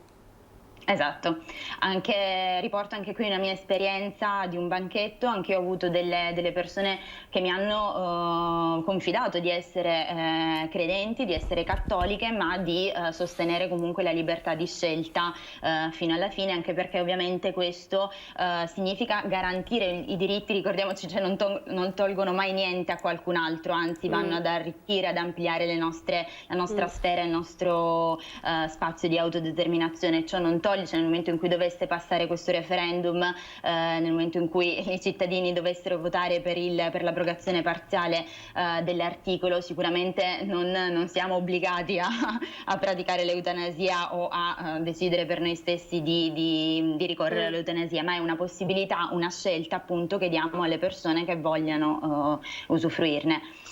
Quali sono le paure secondo lei di chi invece un po' si tira indietro? Perché insomma voi siete sui banchetti, voi parlate con le persone, quindi voi le avete ascoltate. Noi abbiamo raccontato la storia di Samantha Dinca, 30 anni di feltre, ce l'abbiamo qui, questa è una sua fotografia, è stato vegetativo dopo un'operazione da una vita. La famiglia ha chiesto di staccare la spina alla figlia, invece dopo l'indagine della commissione la figlia è stata trasferita in un'altra struttura affinché si faccia un ultimo tentativo, quello dell'ennesima cura riabilitativa. Il gap è forse sulla parola accanimento terapeutico, è su questo che ancora non si riesce a trovare una quadra secondo lei? Cioè, come definisce il caso di Samantha Dinca? Beh sì, appunto la questione di Samantha probabilmente... Voi avete parlato con i genitori per caso, Marta? Di no, Samantha? io no, personalmente no, probabilmente i nostri referenti nel bellunese sì. La questione dell'accanimento terapeutico oggi, appunto, anche su questo purtroppo la popolazione non è stata adeguatamente informata perché è mancata una campagna informativa istituzionale. Noi abbiamo questa bellissima legge sulle disposizioni anticipate di trattamento che ci permettono già da ora, in nostro stato appunto di intendere e di volere, di decidere di cosa sarà di noi nel momento in cui non dovessimo invece più essere in grado di intendere e di volere, quindi decidere già ora se sottoporci o meno determinati trattamenti, se decidere di usufruire o meno di determinate cure salvavita. Quindi secondo me purtroppo, ed è anche questo, lo stiamo riscontrando ai tavoli e utilizziamo i tavoli anche per fare informazione su questo, e su questo aggiungo esiste anche un numero bianco dell'associazione Luca Coscioni. È importante conoscere adesso che siamo appunto in salute, in grado di intendere e di volere, la possibilità di disporre in un futuro in cui non lo saremo più della nostra vita, delle nostre, in accordo ovviamente a quelli che sono i nostri principi, i nostri ideali, i nostri valori. Quindi non necessariamente decidere di non sottoporsi ai trattamenti di sostegno vitale, ma decidere anche eventualmente di voler sottoporsi a tutto quello che si può fare fino alla fine.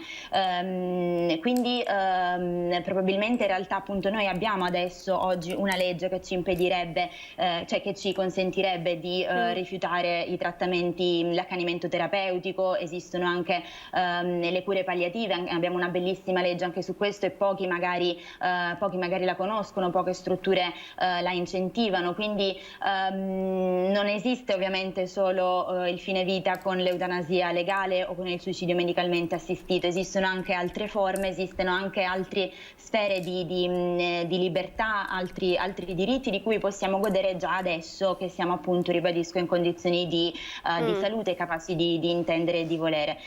E quindi anche su questo secondo me bisogna continuare a fare informazione. Diffondere la cultura, insomma, no? Diffondere la cultura su questo. Allora facciamo un attimo il punto. 400.000 firme, ne servono altre 100.000, non sarà così difficile. Allora a questo punto quanto andrete avanti con i banchetti? Siete in tutte le piazze del Veneto, diamo proprio qualche informazione tecnica e poi quali saranno i prossimi passaggi? Sì, ovviamente il nostro obiettivo adesso è di superare anche le 500.000, anche perché questo ci renderebbe ancora più forti, diciamo, di fronte anche alla Corte di Cassazione, ma appunto è un obiettivo assolutamente raggiungibile, anche perché poi ieri c'è stato il lancio della firma digitale, quindi già in pochissime ore, in 3 ore, ieri 16.500 cittadini e cittadine hanno potuto firmare per il referendum eutanasia legale. Si tratta magari di cittadini e cittadine residenti all'estero, persone con disabilità o comunque con condizioni che non permettevano loro di recarsi ai banchetti o ai comuni, che hanno potuto finalmente firmare. Quindi anche ieri è stata una giornata storica per la nostra democrazia e per la nostra partecipazione alla vita democratica del Paese. Quindi l'obiettivo è sicuramente raggiungibile e anche superabile. Noi siamo presenti in tutto il Veneto. Ovviamente all'inizio c'è stata la mobilitazione delle città più grandi, ma pian piano la rete si è ampliata, quindi abbiamo referenti e volontari attivi veramente su tutto il territorio. Addirittura il giorno di Ferragosto ci sarà un tavolo non stop dalla mattina alla sera a Jesolo, quindi con non solo appunto per ricordare anche la generosità e il tempo messo a disposizione dalle attiviste e dagli attivisti, ma anche dagli autenticatori, che nella maggior parte dei casi sono avvocati e avvocate che ci stanno sostenendo tantissimo in maniera del tutto volontaria, ovviamente gratuita, alla campagna. Noi in Veneto ho dei dati ancora aggiornati purtroppo al 3 agosto, ma comunque avevamo superato le 27.000 firme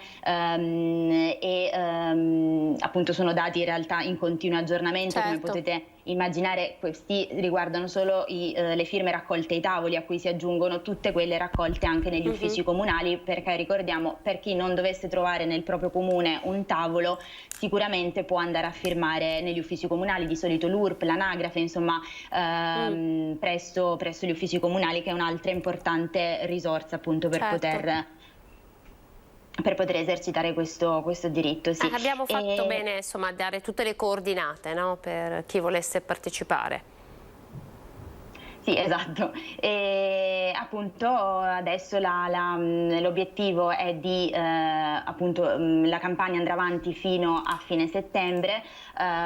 Ovviamente c'è anche tutta una questione di certificazione delle firme raccolte, quindi l'ideale, ma sicuramente ribadisco sarà raggiunto anche prima, otterremo queste 500.000 firme prima della fine di settembre, in modo tale da averle anche tutte certificate nei tempi e proporre appunto e depositarle poi anche in Corte di Cassazione, che deciderà appunto se accogliere o meno il nostro quesito. Se lo farà, partiremo con la campagna referendaria vera e propria, quindi nella primavera del 2022 i cittadini e le cittadine potranno finalmente votare per accettare o meno questa proposta.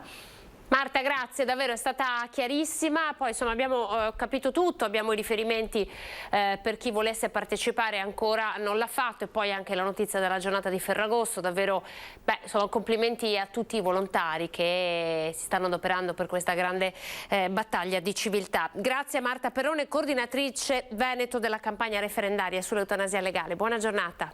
Grazie mille a voi, arrivederci. Arrivederci. Allora noi invece ora ci colleghiamo subito con il nostro Lorenzo Maier da Venezia per tutti gli aggiornamenti sull'incidente in barchino che c'è stato ieri sera. C'è una ragazza, mi pare sedicenne, Lorenzo, che è ancora molto grave. Buongiorno. Sì, buongiorno Marta, buongiorno ai nostri telespettatori. Sì, c'è una ragazza di 16 anni che è stata operata nella notte. Vediamo il bollettino che è stato diffuso, anche se ancora informalmente, pochi minuti fa.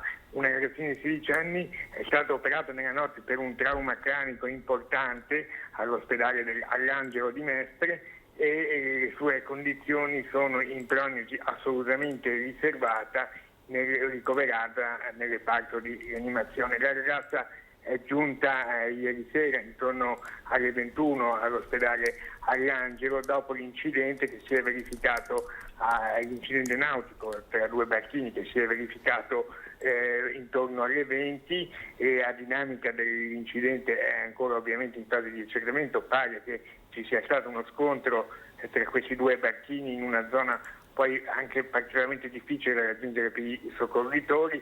Uno di questi due barchini è poi rimbalzato contro una bricola, e avere la peggio è stata a questa ragazza di 16 anni che è giunta all'ospedale non cosciente, ed è perciò immediatamente stata intubata e portata a fare gli accertamenti del caso. È stato riscontrato un trauma cranico molto importante, per cui si è reso necessaria nella notte l'intervento chirurgico. Ovviamente c'è grande riservatezza e c'è molto sgomento per quello che è capitato, purtroppo una triste consuetudine che accompagna le estati di laguna, quelle degli incidenti tra barchini. Stiamo vedendo le immagini del network Chioggia Azzurra, che ovviamente ringraziamo perché così ci permette anche di completare la notizia, no? Accanto alle tue parole. Come dicevi giustamente Lorenzo, è un po' la tragedia di queste estati, come la tragedia degli incidenti in montagna di cui abbiamo già parlato. Ancora sul barchino capitano episodi di questo tipo. Saranno potenziati i controlli, ad esempio in queste giornate così di Ferragosto, dove sono tanti vacanzieri che magari si approcciano alla laguna, magari non sempre in tutta sicurezza. Certamente lo saranno, come lo sono stati anche appunto quest'estate. Una cosa però è certa, che serve il senso civico e la prudenza delle persone. Ricordiamo, per chi magari non è esperto della navigazione lagunare, che per i barchini fino a 40 cavalli è consentito, diciamo, la guida anche senza patente.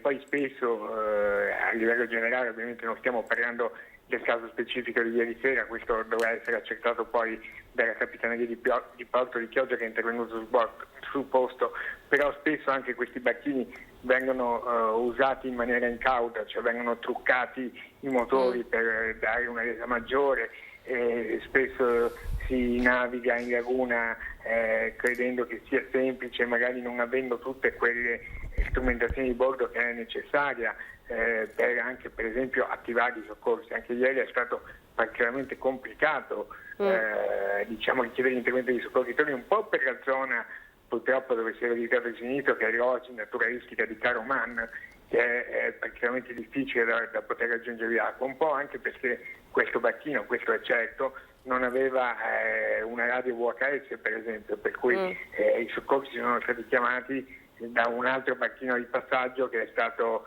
richiamato a braccia dalle persone che chiedevano aiuto, per cui sicuramente una situazione molto complicata. È dovuto intervenire il gommone, credo che lo stiate vedendo dalle immagini, un gommone con la Capitaneria di Porto di Chioggia con un medico, perché con un medico a bordo che ha prestato alla ragazza le prime cure nel caso della ragazza, che hanno raccontato alcuni testimoni di sul posto, perdeva molto sangue. Peraltro i feriti non c'è solo la ragazza a cui purtroppo è capitata la situazione molto più grave, c'è anche un altro ragazzo che è rimasto ferito, quello che era con lei nel bacchino, e che è stato prima portato all'angelo anche lui dai soccorritori, e poi questo ragazzo invece è stato dirottato all'ospedale di Chioggia perché aveva bisogno di cure molto più leggere, molto meno complesse, per cui non è stato necessario ricavare l'angelo. Però certamente il senso civico e il rispetto delle regole e delle norme è fondamentale, come per tutto. È vietato improvvisare, no? Ce lo hai appena detto tu, andare a navigare con le strumentazioni adeguate, vale per il mare come vale per la montagna. Grazie Lorenzo per essere stato con noi e per averci dato gli aggiornamenti in merito a questo, che è di fatto un episodio di cronaca che è accaduto ieri sera. Grazie Lorenzo, buon lavoro. A voi.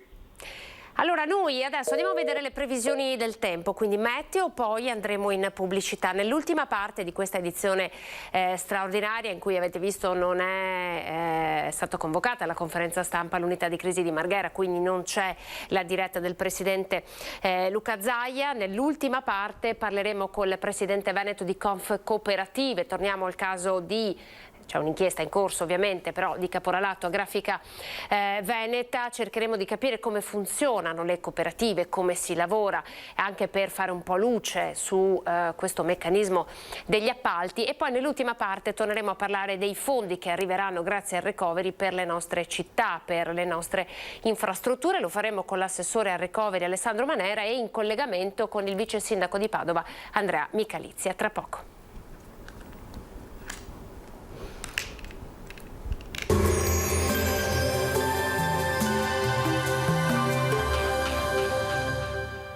Miro Servizi, ecologia e soluzioni per l'ambiente, dal 1992 al vostro servizio. Benvenuti al Meteo, le previsioni per venerdì 13 agosto. Un'altra giornata di bel tempo sul Veneto, con cielo sereno o poco nuvoloso, con la morsa del caldo che continuerà ad attanagliare la regione. Le temperature in pianura saranno in aumento da leggero a moderato durante il giorno, nelle valli e in alta montagna stazionarie di giorno, in aumento di notte. Complessivamente le temperature saranno sopra la media del periodo, anche di molto, e comprese tra 16 e 24 gradi, le massime tra 26 e 34. Vediamo ora la situazione in Friuli Venezia Giulia. Cielo in genere sereno, sulla zona montana probabilmente poco nuvoloso al pomeriggio, con la possibilità di qualche locale rovescio o temporale, specie sui settori più interni. Venti a regime di brezza. Anche qui farà caldo su tutte le zone e sulla costa anche le temperature minime risulteranno elevate. Le temperature minime saranno comprese tra 16 e 24 gradi, le massime tra 25 e 35 gradi.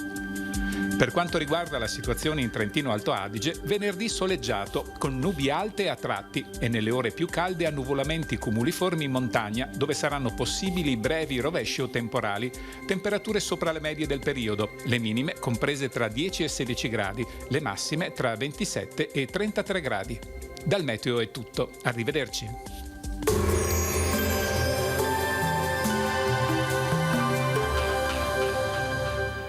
Miro Servizi, ecologia e soluzioni per l'ambiente, dal 1992 al vostro servizio.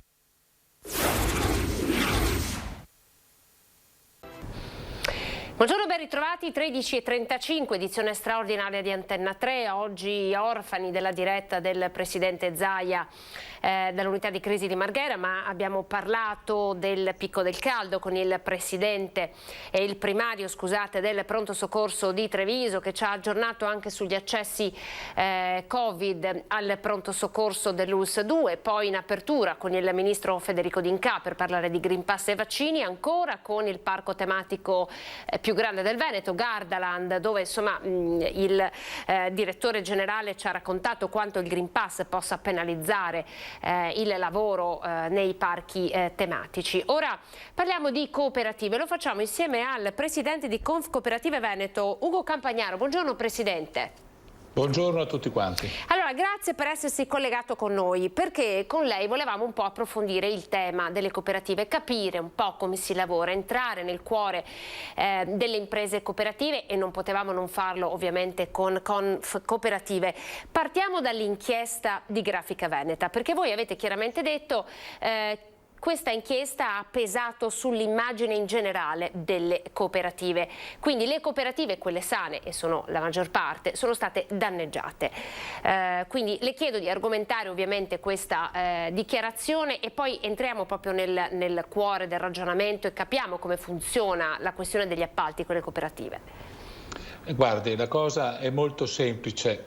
Io non possiedo tutte le informazioni, però ho fatto una visura camerale. La società che poi nella stampa è uscita nella comunicazione come una cooperativa non è una cooperativa, è una società azionaria semplice, controllata da una SRL, quindi dire che semplicemente è una cooperativa, il mondo della cooperazione, le cooperative sono per definizione. No, ci sono sicuramente delle realtà che hanno dei comportamenti scorretti, criminogeni. Colpevolizzare un'intera categoria che si dà da fare e produce dei risultati positivi lo troviamo quantomeno del tutto gratuito e non corretto, insomma. Ma perché allora è stato utilizzato questo nome erroneamente? Cioè è stata colpa della stampa?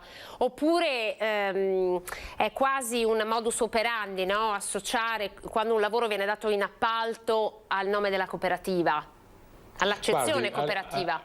Allora, due elementi, o meglio una considerazione e una battuta. La considerazione è: chi vuol fare il lavoro in maniera corretta, io ho visto le differenze, usa i termini, controlla le fonti e dice le cose per quello che sono. Altro elemento, e questa è la battuta, magari si vuole guardare il dito e non la luna e quindi si evitano una serie di considerazioni. Poi è anche vero che tante volte le forme criminogene, chi vuole fare le cose scorrette, come fa la SRL e l'RSPA, spesso fa delle cooperative che poi sono cooperative che tiene aperto per un paio d'anni, usufruiscono delle agevolazioni che dovrebbero andare ai lavoratori e invece ne approfittano o per fare un prezzo stracciato o per incamerare i risultati, e quindi spesso il mondo della cooperazione viene associato allo sfruttamento e ad altre cose. Se poi ci mettiamo dentro il pepe, e cioè l'elemento etnico, che è un argomento che suscita sempre nel bene e nel male un dibattito, perché è una situazione che crea dibattito, tensioni e interesse, e allora abbiamo creato anche magari l'equivoco, ecco, insomma. Dal punto di vista di chi lavora nelle cooperative, però, che, insomma, anche questa è una cosa bella, no? Le cooperative danno anche lavoro a varie etnie, no? Voi lavorate con... Sostanzialmente il lavoro noi lo diamo ai nostri concittadini italiani e diamo una risposta ai bisogni dei nostri concittadini. Le ricordo che le cooperative si occupano, parlo del Veneto, di pesca, di vino, di latte, di formaggi, di banche, di case, di servizi sociali, eccetera. Poi, come tutte le realtà economiche, un po' meno, tutto sommato, delle altre, mi mi pare che circa nelle nostre imprese lavorano un 10% di persone straniere, mettendo insieme anche rumeni che non sono più extracomunitari, eccetera, e così anche nel nostro settore abbiamo una percentuale di persone che non sono veneti, che non sono italiani, ma in linea con quello che troviamo nelle altre realtà, insomma. Senta, allora quindi questa di queste false cooperative di fatto è una sorta di concorrenza sleale, perché per offrire prezzi così vantaggiosi devono insomma saltare qualche passaggio. Ma guardi, è molto semplice, noi siamo danneggiati. Intanto io mi riferisco al mondo che è aderente alle associazioni.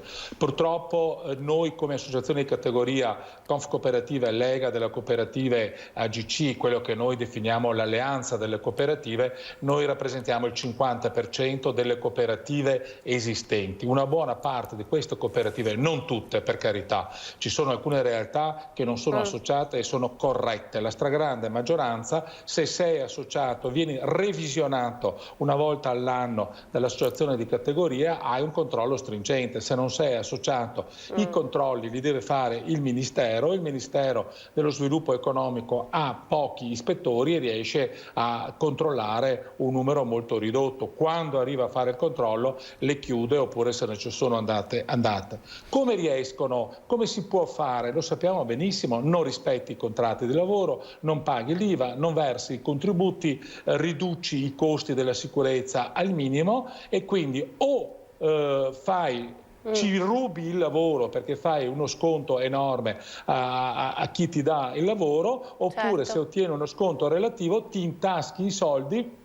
Non essendo una corretta cooperativa, non li redistribuisci ai lavoratori, ma te li tiene la dirigenza, quello che impropriamente viene definito il proprietario. Nella cooperativa non c'è un padrone, non c'è un proprietario, tutto il più c'è un amministratore, un presidente o un amministratore delegato, il quale ovviamente, se riesce ad avere un prezzo di favore e non remunera in maniera corretta tutti i fattori di costo. Dico questo perché non si tratta solo di pagare le persone, si tratta poi anche della sicurezza, dei controlli sanitari, di tutto quello che comporta una vita normale, insomma. Lì hai il guadagno, prego. E Campagnaro, voi nel vostro comunicato stampa congiunto anche con Legacoop avete detto: noi attendiamo la chiamata delle tante imprese che dicono di voler contrastare l'illegalità. Quindi qual è il vostro rapporto con le imprese? Ma il nostro rapporto con le altre associazioni di categoria è ottimo, perché tutti quanti abbiamo un'attività economica da intraprendere e c'è uno spirito di collaborazione. Guardi, quotidianamente a me arrivano richieste di imprese che ci chiedono di indicare, di dare indicazioni su possibilità di esternalizzazione di appalti, e siamo in difficoltà perché non abbiamo anche noi grandi lavoratori o grandi specializzazioni. Tengo a precisare una cosa: le cooperative non possono fare lavoro interinale, sono le agenzie interinali che eventualmente nel caso di somministrazione di lavoro possono fare. Noi prendiamo pezzi di appalto, pezzi di lavoro e li portiamo avanti organizzando il lavoro con i nostri mezzi e con il nostro personale. Per i nostri associati noi rispondiamo. Nel passato, e lei magari se lo ricorderà, quando abbiamo avuto delle realtà che cominciavano a comportarsi in maniera, mi riferisco al settore dell'immigrazione in particolare, in maniera non scorretta, li abbiamo mandati via. Quello che noi possiamo fare non è che possiamo fare altro, li mandiamo via per tempo perché li conosciamo, spesso teniamo i loro bilanci, spesso facciamo le buste paga, spesso con i nostri centri servizi siamo in grado anche di monitorare, e quindi noi ci teniamo la nostra reputazione, i nostri associati devono rispettare quelle che sono le regole, e così come li difendiamo dalle accuse li condanniamo e li accompagniamo alla porta quando non si comportano in maniera corretta. Voi state siglando con l'assessore Donazzana, assessore regionale al lavoro, un protocollo per la legalità. Allora che cosa c'è all'interno di questo protocollo? Guardi, prima voglio ricordare che noi da 5 anni abbiamo presentato una legge di iniziativa popolare, abbiamo raccolto 150.000 firme, ma ahimè qui le riforme e le cose si fanno sempre a rallentatore, perché noi vogliamo delle norme, delle regole più stringenti per noi stessi e anche per gli altri su cui non possiamo esercitare un controllo. Non da oggi, ma sul caporalato, con l'assessore Donazzan, con cui abbiamo ottimo lavoro ed è uno degli assessori assessoranti che lavora anche in maniera, lo posso dire pubblicamente, al meglio, molto attivo e molto preciso, cerchiamo di avere dei protocolli in maniera che ci siano con il sindacato, con le parti datoriali e con la regione una serie di verifiche precise e di garanzie su quelle che sono le modalità di comportamento a 360 gradi. Che tipologie di contratti di lavoro utilizzate voi nelle vostre assunzioni nel mondo cooperativo? Noi usiamo i contratti che firmiamo con le sigle principali. Allora, col massimo rispetto per tutti i tipi di sindacato e per il sindacato, noi riteniamo che ci sia una carenza sulla rappresentanza. Firmiamo accordi nazionali con i sindacati maggiori, il che non vuol dire che gli altri non abbiano una dignità, ma sono contratti fatti a livello nazionale e applichiamo questo tipo di contratti ed è quello che è doveroso applicare. Così come sottolineo, perché è un tema che sta aumentando, quelli che sono i protocolli sulla sicurezza, tutti quelli che sono i controlli, non solo, ahimè, del virus che ci sono, ma per garantire quando si fanno degli appalti devi metterti in contatto con la ditta fornitrice e far coincidere il tuo piano della sicurezza con il piano della sicurezza dove vai, in maniera da capire esattamente, e questo è molto importante perché è già una forma di controllo. Se io voglio controllare chi sta lavorando per me, devo controllare che tipo di strumentazione, di sicurezza, eccetera. Anche l'abuso di orario, una persona col caldo che fa, cosa lo metti a lavorare 20 ore al giorno, quello lì ti prima male, o ti fa male o fa male alla tua impresa e quindi è un danno per tutti insomma. Senta, toccando un attimo il tema del Covid, no? Abbiamo parlato molto anche del lavoro delle cooperative, di quanto difficile sia adesso, soprattutto quelle che lavorano in ambito sanitario, riuscire ad avere personale. Adesso si sta cercando di avere personale anche dall'estero. È reale questo problema secondo lei? Cioè riescono le cooperative che lavorano in ambito sanitario a gestire, stanno gestendo la pandemia? Allora, le cooperative serie sono organizzate in maniera tale da tenere caro il proprio personale, che spesso è socio. È chiaro però che noi abbiamo avuto, ahimè, e comunque per fortuna, lo dico ahimè in senso generale, un aumento del personale negli ospedali. Evidentemente non rispettavano gli standard, hanno più infermieri, più addetti all'assistenza, hanno una possibilità di remunerarli con contratti migliori. È chiaro che vanno a drenare non solo nelle cooperative ma nelle case di riposo, nelle IPAM, nelle altre realtà, del personale che ritiene di avere un trattamento economico e una sicurezza di lavoro maggiore nello Stato. È chiaro, in una situazione in cui le scuole di infermeria... Abbiamo avuto un altro problema di collegamento, probabilmente non c'è campo, vediamo se si riesce a risolvere velocemente, probabilmente non c'è campo. Campagnaro, è saltato l'ultima parte del discorso, la invito a riprenderlo. Dicevo che probabilmente avremo delle difficoltà nei confronti degli infermieri, ma perché da anni c'è una carenza di formazione, vengono formati pochi infermieri, è un problema che è da tanti anni, probabilmente si è risolto tenendo gli organici un po' sotto. Adesso che gli organici li devi riempire, il problema viene fuori. Gli addetti all'assistenza, insomma, in 6 mesi si formano e quindi è un problema relativo. Dall'estero sono molto preoccupato perché non credo che i bacini tradizionali, 10 anni fa si ricordava la Polonia, eccetera, sono paesi che sono evoluti, se li tengono cari, avremo la concorrenza dell'Inghilterra, la concorrenza degli altri. Noi ci stiamo attivando, ma l'importante è avere persone che hanno dei titoli di studio equivalenti ai nostri, perché infermieri formati ma alla carlona in paesi che hanno dei sistemi scolastici non adeguati è un pericolo. Per il momento le cooperative nostre associate riescono a rispondere, non lo so, fra 6 mesi e un anno, insomma. È un problema di programmazione. Ecco, quindi lei ci sta un po' restituendo, no? Cioè il manifesto delle cooperative, perché davvero in questi giorni si è parlato del caso Grafica Veneta, poi c'è un'inchiesta in corso, quindi insomma anche lì dovremmo lasciar lavorare la magistratura e quello che lei ci sta un po' raccontando è un'altra storia, no? La storia di un lavoro che poi tra l'altro è molto sviluppato nel nostro territorio, no? Ci sono moltissime le cooperative in Veneto che funzionano benissimo, ci diceva lei che coprono tanti settori del mondo produttivo. I veneti sono dei grandissimi lavoratori e lavorano sia come imprenditori, sia come dipendenti, sia come cooperatori nelle diverse forme. Nel mondo della pesca la tradizione è quella della cooperazione. Non sarà stata la cooperazione così classica da codice civile, ma è un modo tradizionale. I nostri agricoltori organizzati dai nostri parroci all'inizio del secolo scorso hanno affrontato i problemi della miseria e della fame organizzandosi in cooperative.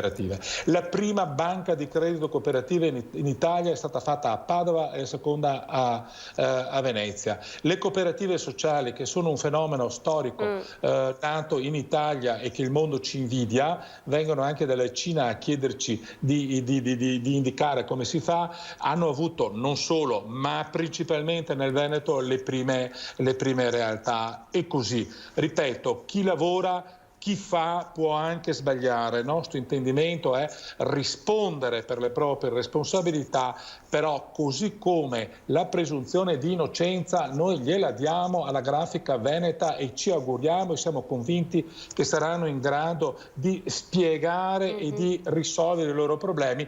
Noi non possiamo di default essere condannati, la presunzione di innocenza la vogliamo. Certo. Quindi l'assioma cooperazione vuol dire delinquere e sfruttamento, per noi è assolutamente inaccettabile.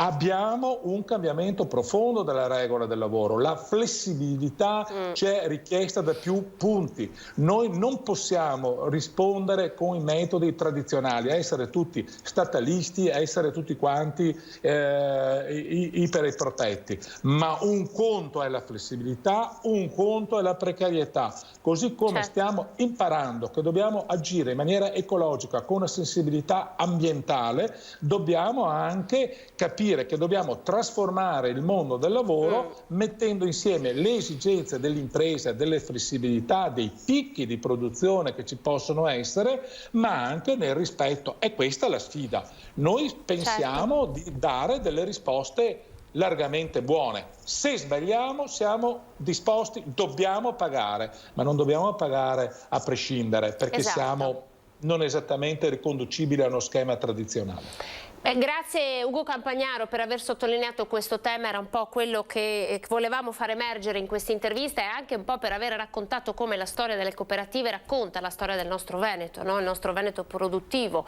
la capacità di sviluppo che ha avuto e anche la capacità nella gestione, nella pianificazione del lavoro, che è lavoro di cooperazione. Grazie per essere stato in nostra compagnia, arrivederci. Grazie a voi e buon lavoro.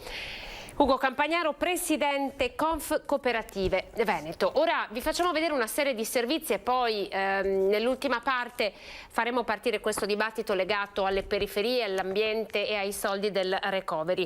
Andiamo a vedere come sono cambiate le regole per la quarantena. Ce l'ha raccontato ieri la dottoressa Russo in diretta al punto stampa con il presidente Zaia. La quarantena cambia a seconda di quale tipo di livello di vaccinazione si è raggiunto, quindi prima o seconda dose, ma anche cambia in base alla variante. Vediamo.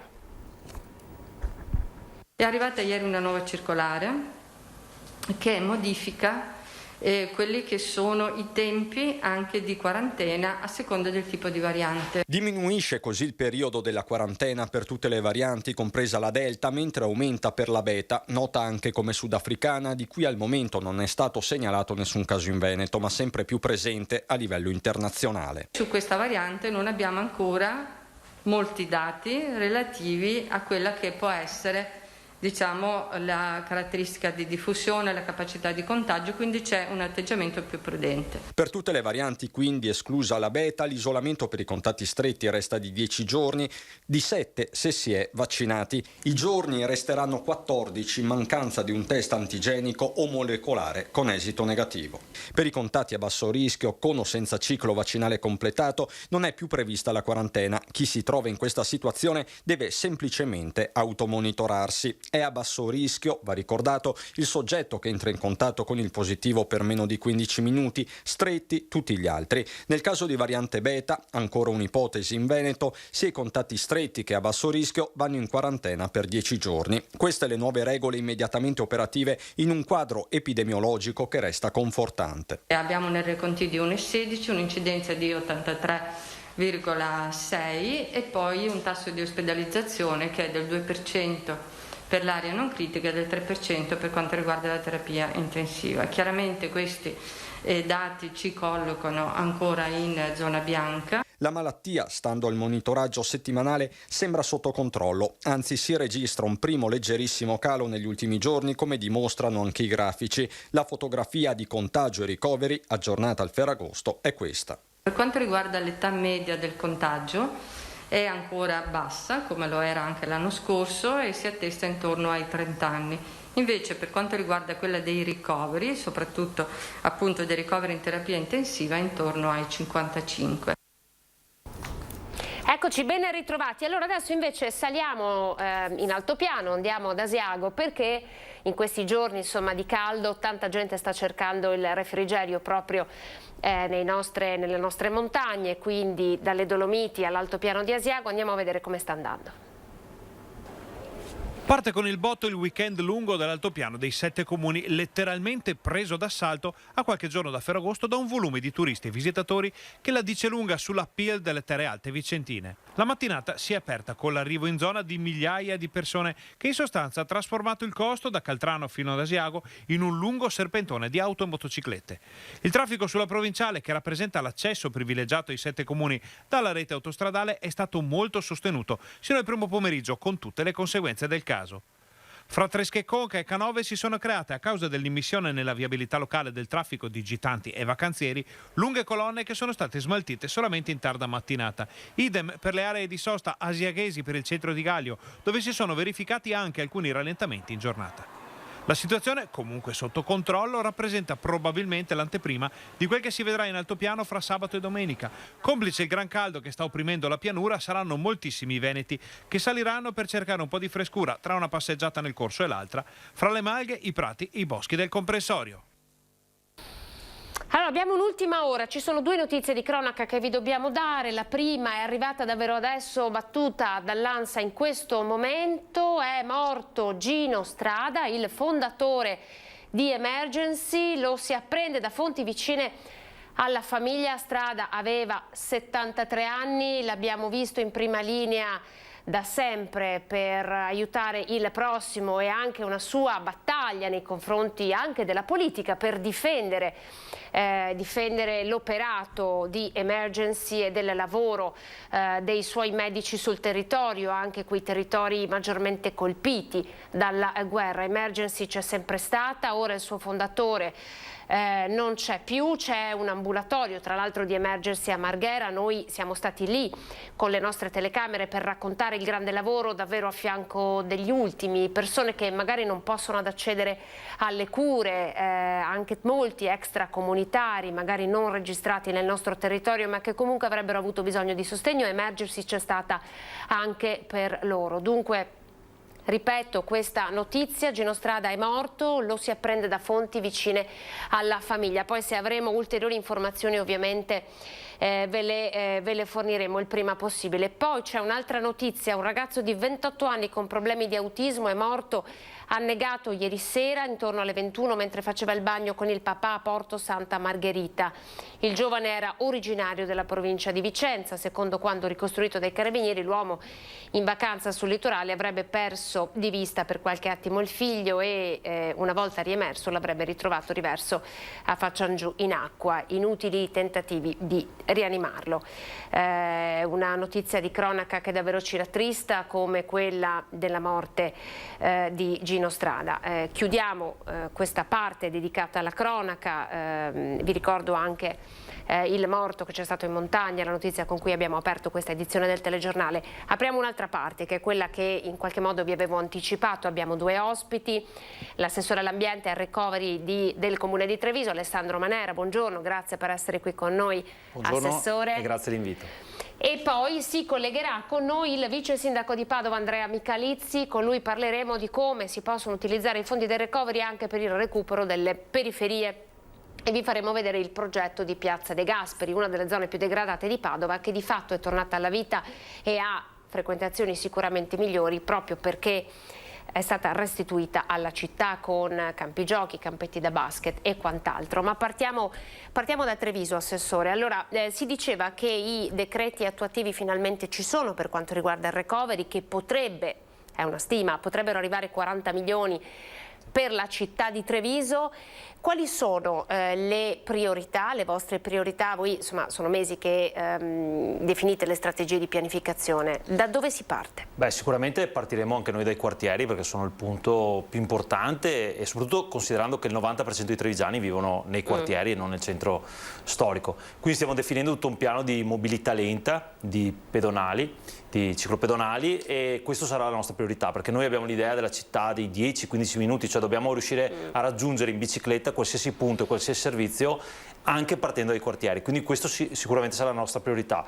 Si chiama Recovery Next Generation, quindi noi dobbiamo lavorare per le prossime generazioni, ed è chiaro che la mobilità sostenibile, così definita, sarà il futuro da questo punto di vista. Quali sono le difficoltà che, insomma, di recovery ormai stiamo parlando da mesi, no? Quali sono le difficoltà che avete incontrato come pubblica amministrazione? Beh, d'altronde sì, avere i soldi nella pubblica amministrazione non equivale sempre a riuscire a spenderli, perché le norme che regolano poi gli espropri, i lavori pubblici, le opere pubbliche, la scelta strategica, i bandi, i concorsi, restano quelle in vigore precedentemente, tranne il fatto che si è variato l'affidamento diretto dai 40.000 ai 139.000 euro. Questo è stato di grande aiuto, perché chiaramente ha ridotto la burocrazia, però è chiaro che devi seguire sempre certi tipi normative, e se il recovery, come ci è stato detto, avrà una tempistica così breve, perché entro il 2022 dobbiamo progettare tutto, diciamo che dobbiamo correre molto. Noi abbiamo le idee effettivamente chiare, non sveliamo tutto chiaramente anche per scaramanzia, per capire esattamente poi quali saranno questi decreti attuativi nel loro compimento, però sicuramente quello che è la mobilità è un punto fondamentale. Quello e la messa in sicurezza degli immobili pubblici, che sono anche gli alloggi. Anche questo noi abbiamo già preso il PINQA, poco tempo fa, 15 milioni di euro per la riqualificazione del quartiere San Liberale, una cosa molto importante, in collaborazione con Ater, che ci consentirà di risistemare gli alloggi pubblici. È uno dei quartieri più vecchi, no, di Treviso, quindi in cui le unità abitative sono più vetuste, no? Allora, diciamo che è percentualmente quello più vecchio, non ha gli immobili più vecchi onestamente, perché per esempio alla Chiesa Votiva abbiamo degli immobili molto vecchi, ma anche altre zone della città, però mediamente il quartiere San Liberale ha un grande numero di immobili pubblici un po' datati, e quindi sicuramente dobbiamo ripartire da là. Peraltro è una concentrazione abitativa molto importante, e diciamo si sta creando anche un ricambio delle persone che ci vivono, perché chiaramente gli anziani purtroppo se ne stanno andando, e quindi c'è tutto un nuovo ricambio generazionale. Noi dobbiamo dare appunto al Next Generation sicuramente uno sviluppo importante. Dal punto di vista dei privati, insomma lei non può avere i dati ovviamente, ma come le sembra che la città sta rispondendo al bonus del 110, proprio in termini di quartieri con edifici vecchi, dove è necessario un efficientamento energetico? Beh, diciamo che dal numero di GRU benissimo, e dal numero di richieste che arrivano al comune oltre il benissimo, però purtroppo anche qui vedete quello che è l'applicazione della burocrazia della macchina pubblica si è tutto incastrato, perché l'applicazione di questa norma comporta accessi atti che diventano lungaggini burocratiche. Io ripeto, forse il governo centrale doveva prima sentire gli enti locali per capire come declinare questo strumento, perché chiaramente essendo l'accesso atti, chiaramente immobili vecchi che hanno tutte delle situazioni pregresse, magari delle sanatorie anche da fare? Praticamente tutti devono essere in sanatoria, perché ci sono immobili che parlano solo di vani, neanche di metri quadri, perché queste erano le norme una volta. È chiaro che non può essere la macchina pubblica l'ostacolo allo sviluppo da questo punto di vista, però purtroppo ci siamo scontrati con questa cosa qui e cerchiamo di risolverla al meglio. Avete avuto bisogno di fare delle assunzioni per gestire questa mole di documentazione? Sì, l'abbiamo fatto, avremmo avuto bisogno di farne altri, magari a tempo determinato, ma le norme pubbliche delle assunzioni non ce lo consentivano, e quindi torniamo al fatto che forse sentire gli enti locali, peraltro il mio sindaco è anche presidente di ANCI Veneto e quindi dà sempre un supporto importante, sarebbe stato il caposaldo di questo lavoro. Diciamo che ci è stato callato dall'alto, molto bene, perché dà una spinta forte a quello che è la ristrutturazione, messa in sicurezza e messa in sicurezza energetica di molti immobili. Forse diciamo sarebbe stato bene sentire prima gli enti locali. Ecco, da questo punto di vista il lavoro degli enti locali con le varie pratiche, la burocrazia, i cittadini e tutte le domande che vengono presentate in comune.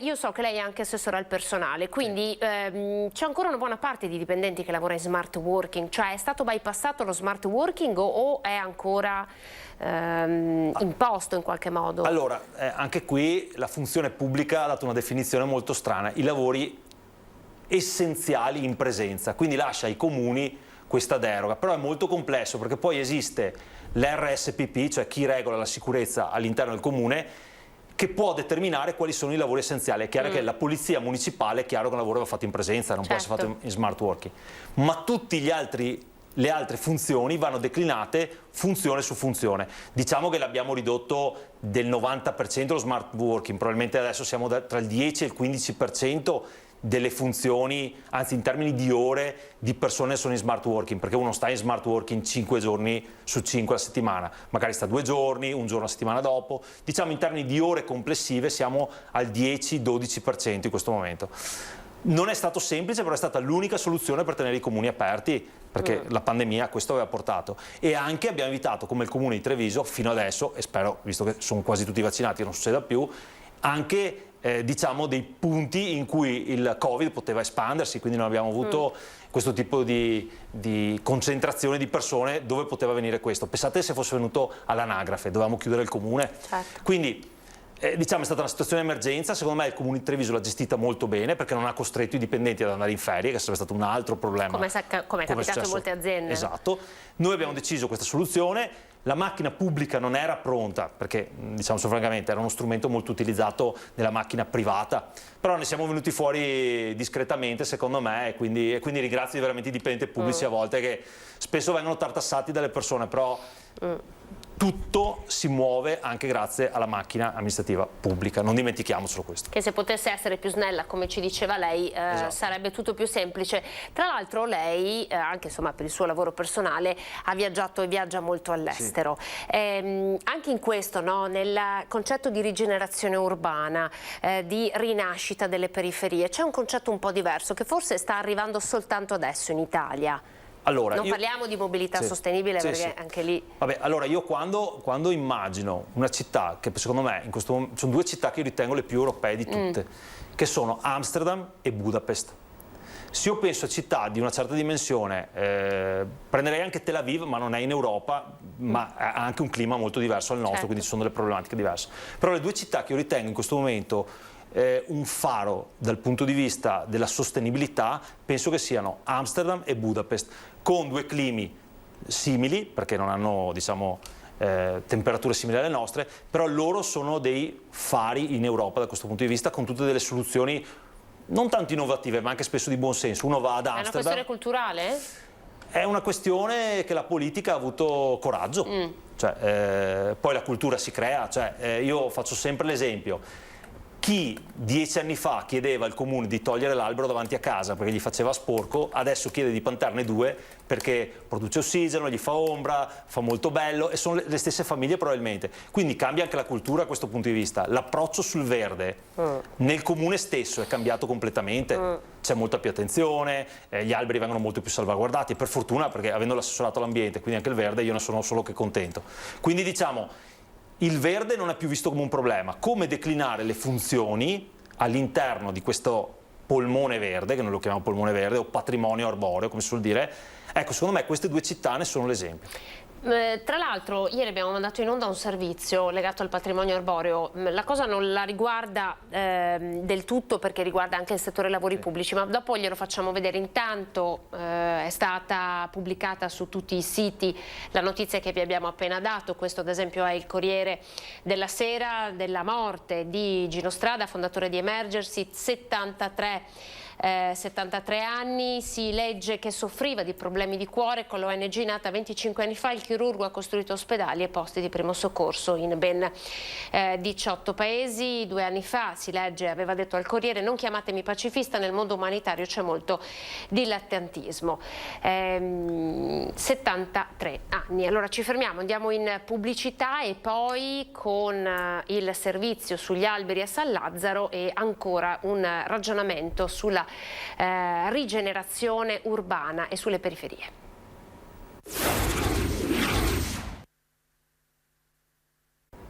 Eccoci, ben ritrovati. Allora, così parlando dietro le quinte con l'assessore all'ambiente del Comune di Treviso, al recovery, Alessandro Manera, che ripresento per chi si fosse collegato soltanto adesso. Abbiamo dato la notizia della morte di Gino Strada e così parlando dietro le quinte, assessore, lei mi ha detto: io l'ho incontrato e ci ho parlato. Che ricordo ha di Gino Strada? Beh, una persona incredibile. Allora lasciamo stare la parte in cui lui magari si è schierato politicamente, politicamente non ne faccio. Io ho fatto un viaggio, io stavo andando a Mosca, lui andava credo negli Stati Uniti e abbiamo fatto un viaggio, la tratta per Zurigo. Ecco, la cosa che si capiva è una persona completamente dedicata alla causa, proprio fisicamente lo si vedeva, e quindi io ho sempre rispetto per le persone che si dedicano a una causa, peraltro una causa così nobile come salvare le vite umane. Certo. Spesso si è trovato in difficoltà perché spesso salvava vite umane, magari anche di persone che anche il nostro paese combatteva, come in Afghanistan contro i talebani. Però ecco, io l'ho sempre immaginato come veramente una persona pura d'animo. Spesso le persone pure d'animo, specialmente in vita, non vengono apprezzate. Sono sicuro che tanti adesso ne tessiranno le lodi. Però l'immagine che mi ricordo, io ci ho parlato un po', lui sapeva che io ero leghista, quindi magari ha fatto... però abbiamo scherzato un po' su questo, però alla fine è una persona veramente che fisicamente si è data a tutto. Probabilmente poteva avere una vita molto più agiata in Italia, tranquillamente, eppure era il primo ad andare in posti rischiosi, perché poi non è che in certe situazioni una bomba evita l'ospedale militare, anzi lo sappiamo, quindi, e tanti suoi colleghi sono stati rapiti, torturati, uccisi, oppure sono morti nel campo di combattimento, perché non è un videogioco quando piovono bombe e proiettili, non è che hanno scritto a chi vanno, quindi secondo me abbiamo un ricordo di una persona che ha dato tanto e tutto se stesso. Sicuramente un grande merito anche quello di aver costruito una squadra che adesso ne porterà l'eredità, no? Perché la cosa più grave che potrebbe succedere è se emergersi venisse a mancare con Gino Strada. Invece la sua squadra, la squadra di medici che lui ha formato non soltanto sul posto ma anche umanamente e culturalmente per quella missione, rimanga e sopravviva a lui. Ci scoccia, però dobbiamo davvero cambiare argomento, perché le avevo promesso che le avrei fatto vedere un servizio che è stato realizzato ieri dalla redazione di Treviso, che riguarda il taglio di centinaia di alberi a San Lazzaro, diciamo nella zona proprio adiacente al cimitero. Questi alberi li hanno tagliati oggi, di fresco, e c'è una strage di tronchi per terra. A guardare questa distesa di fronde a terra, tronchi accatastati, è difficile non accostare l'immagine di San Lazzaro, cimitero monumentale, a quella di un vero e proprio cimitero di alberi. Più di 300 ne sono stati tagliati negli ultimi giorni tra faggi, querce e pioppi. Alberi piantati e curati dall'architetto paesaggista Guerrino Benettazzo, espropriato dal Comune per la realizzazione del bacino di laminazione che salverà la Ghirada dagli allagamenti. Sono i miei alberi, frutto del mio lavoro professionale. Io ho fatto giardini non solo in Italia, ne ho fatti in Francia, ne ho fatti in Kosovo, ne ho fatti anche in Germania.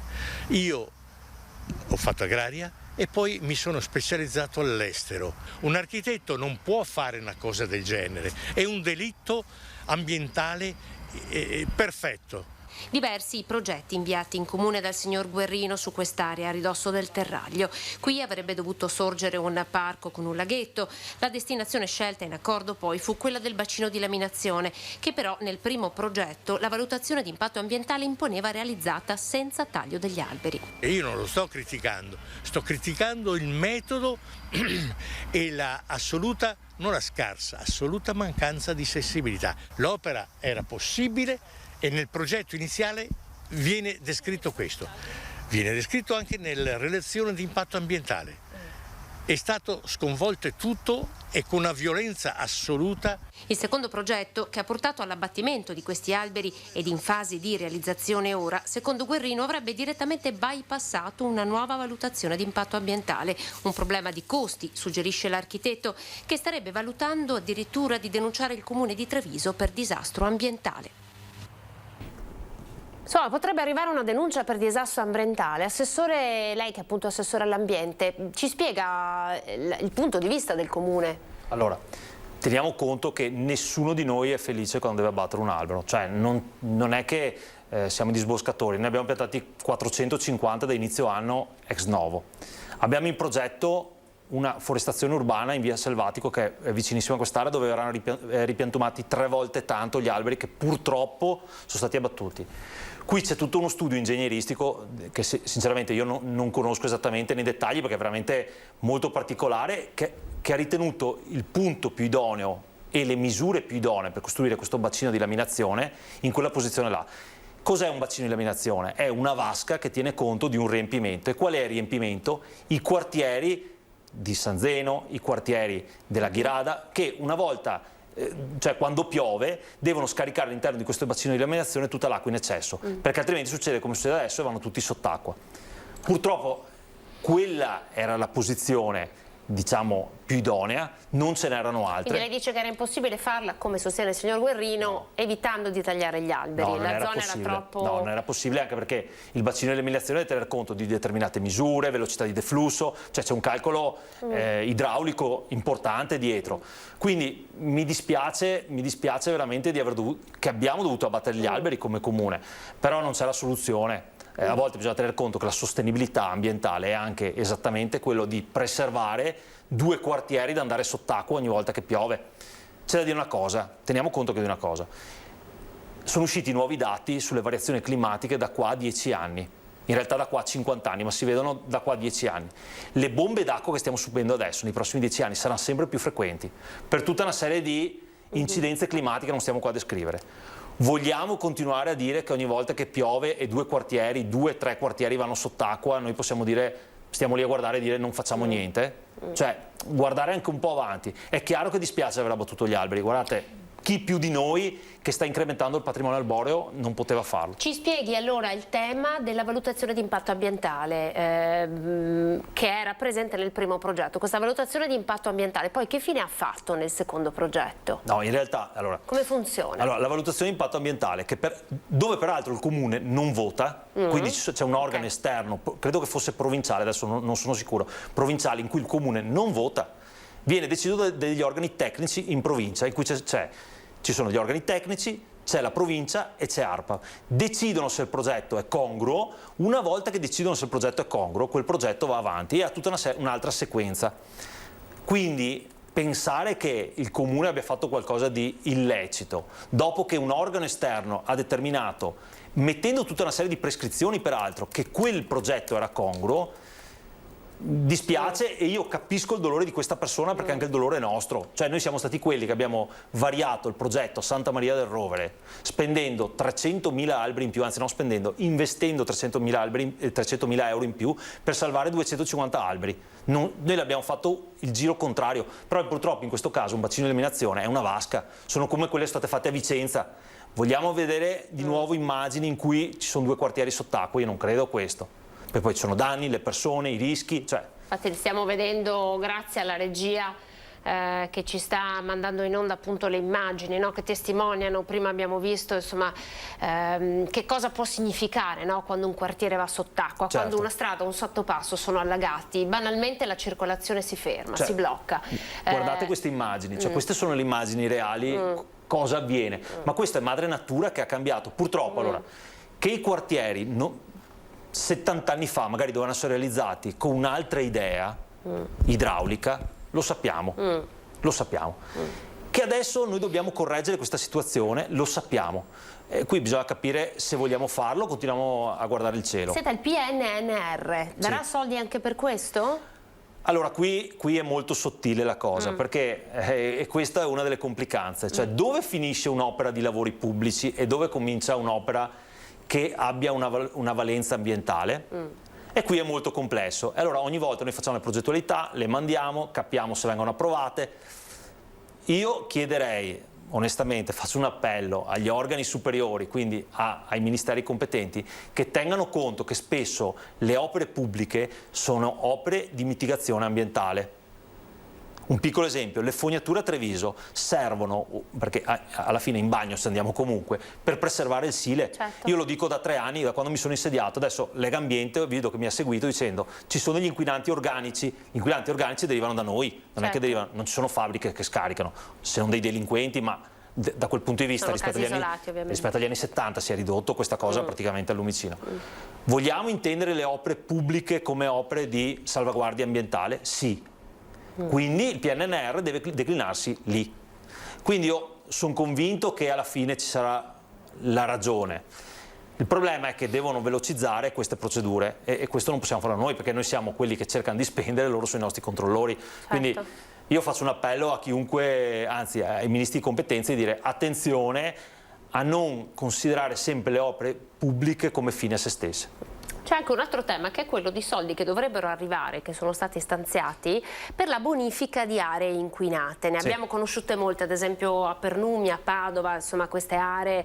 Ci sono aree a Treviso che potrebbero essere oggetto di bonifica? Sì, probabilmente Anna questa mattina era con me a Venezia, sono andato a Venezia questa mattina proprio per parlare, perché in realtà noi abbiamo un'area enorme che è l'ex discarica di Via Orsenigo, sono 11 ettari, di un'ex discarica, anche là non è colpa nostra, ce la siamo ritrovata, e noi da questa amministrazione, attenzione, questa amministrazione, nessuno aveva mai toccato, probabilmente serviva un chimico per far questo, abbiamo iniziato la procedura di bonifica. Non è un sito fortemente inquinato, però risulta ancora da bonificare. Stiamo studiando e cercando i finanziamenti tramite la Regione, e questo forse possono essere o finanziamenti statali o direttamente la Regione, per bonificare questi 11 ettari. E renderla un'area non tanto vivibile, cioè ci vorrà ancora molti anni per costruirci le abitazioni, però è a ridosso di Santa Buona, quindi non è lontanissimo da quello che è il centro cittadino, ma per essere utilizzati o per fare una forestazione, e quindi torniamo al punto prima, e 11 ettari garantisco che viene una giungla, o fare una parte di forestazione e una parte di fotovoltaico, perché anche quello il PNRR inquadra come, cioè il fatto di utilizzare energie rinnovabili. Quindi ci stiamo lavorando, abbiamo praticamente pronto la progettualità. Quanti soldi servirebbero? Allora, a seconda del progetto passiamo dai 3 ai 9 milioni di euro, quindi non sono pochi. Più quello che può essere il fotovoltaico, però diciamo che si paga col cosiddetto conto energia. Però sicuramente, considerando le dimensioni di Treviso, riuscire a mettere in sicurezza un'area del genere sarebbe un risultato per noi eccezionale. Senta, si parlava anche della messa in sicurezza dell'efficientamento energetico degli edifici pubblici, delle scuole, e poi adesso appunto lei sta parlando di fotovoltaico. Saranno moltissimi gli impianti di fotovoltaico installati nel Trevigiano, anche nei campi? Sì, allora, nei campi io spero di no. Onestamente io sono diciamo, della scuola di pensiero che non è corretto utilizzare un'area agricola per mettere dei pannelli fotovoltaici. Qui cadiamo su dei possibili ricorsi normativi, non lo fa il comune, sono norme regionali e norme nazionali, perché uno dice se io sono proprietario di un terreno, se la legge mi consente di farlo, perché non farlo? Però a questo punto noi spostiamo l'agricoltura verso non essere più l'agricoltura, ma essere una fonte energetica, ma sono due cose diverse, cioè sono due cose completamente diverse. Anche perché poi c'è quello che è la stabilità idraulica, perché le piante rendono stabile anche idraulicamente il territorio, quindi io non andrei in quella direzione. Cosa diversa sono i tetti delle case, scuole, abitazioni, palestre, e noi stiamo procedendo in maniera importante. Il PNRR inquadra molte risorse su questo, al netto del centro storico in cui la sovrintendenza tende a dire no per questione di visione, di insieme. Quindi ci sono delle scuole del centro storico sulle quali non si potrà intervenire? Non si potrà fare perché sono vincolate dalla sovrintendenza.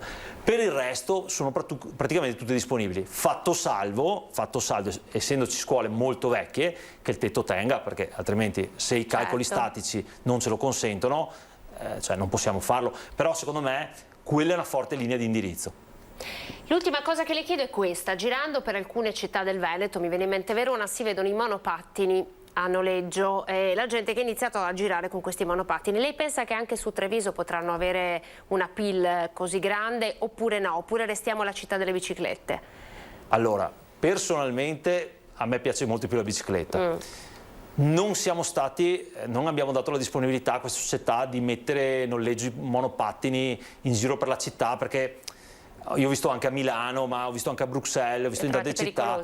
Pericolosi, e poi diventano anche, si crea un forte disordine, perché dove lo lasci e poi iniziano a finire in acqua, nei canali. Non è una cosa che a Treviso secondo noi, perché poi io non ho neanche la delega sulla mobilità, però l'aspetto visivo non è molto premiante, perché l'idea del monopattino di questo tipo è lasciarlo dove lo lasci e poi qualcun altro lo prende. Non sono delle postazioni fisse come sono le bici a noleggio, sono due cose diverse.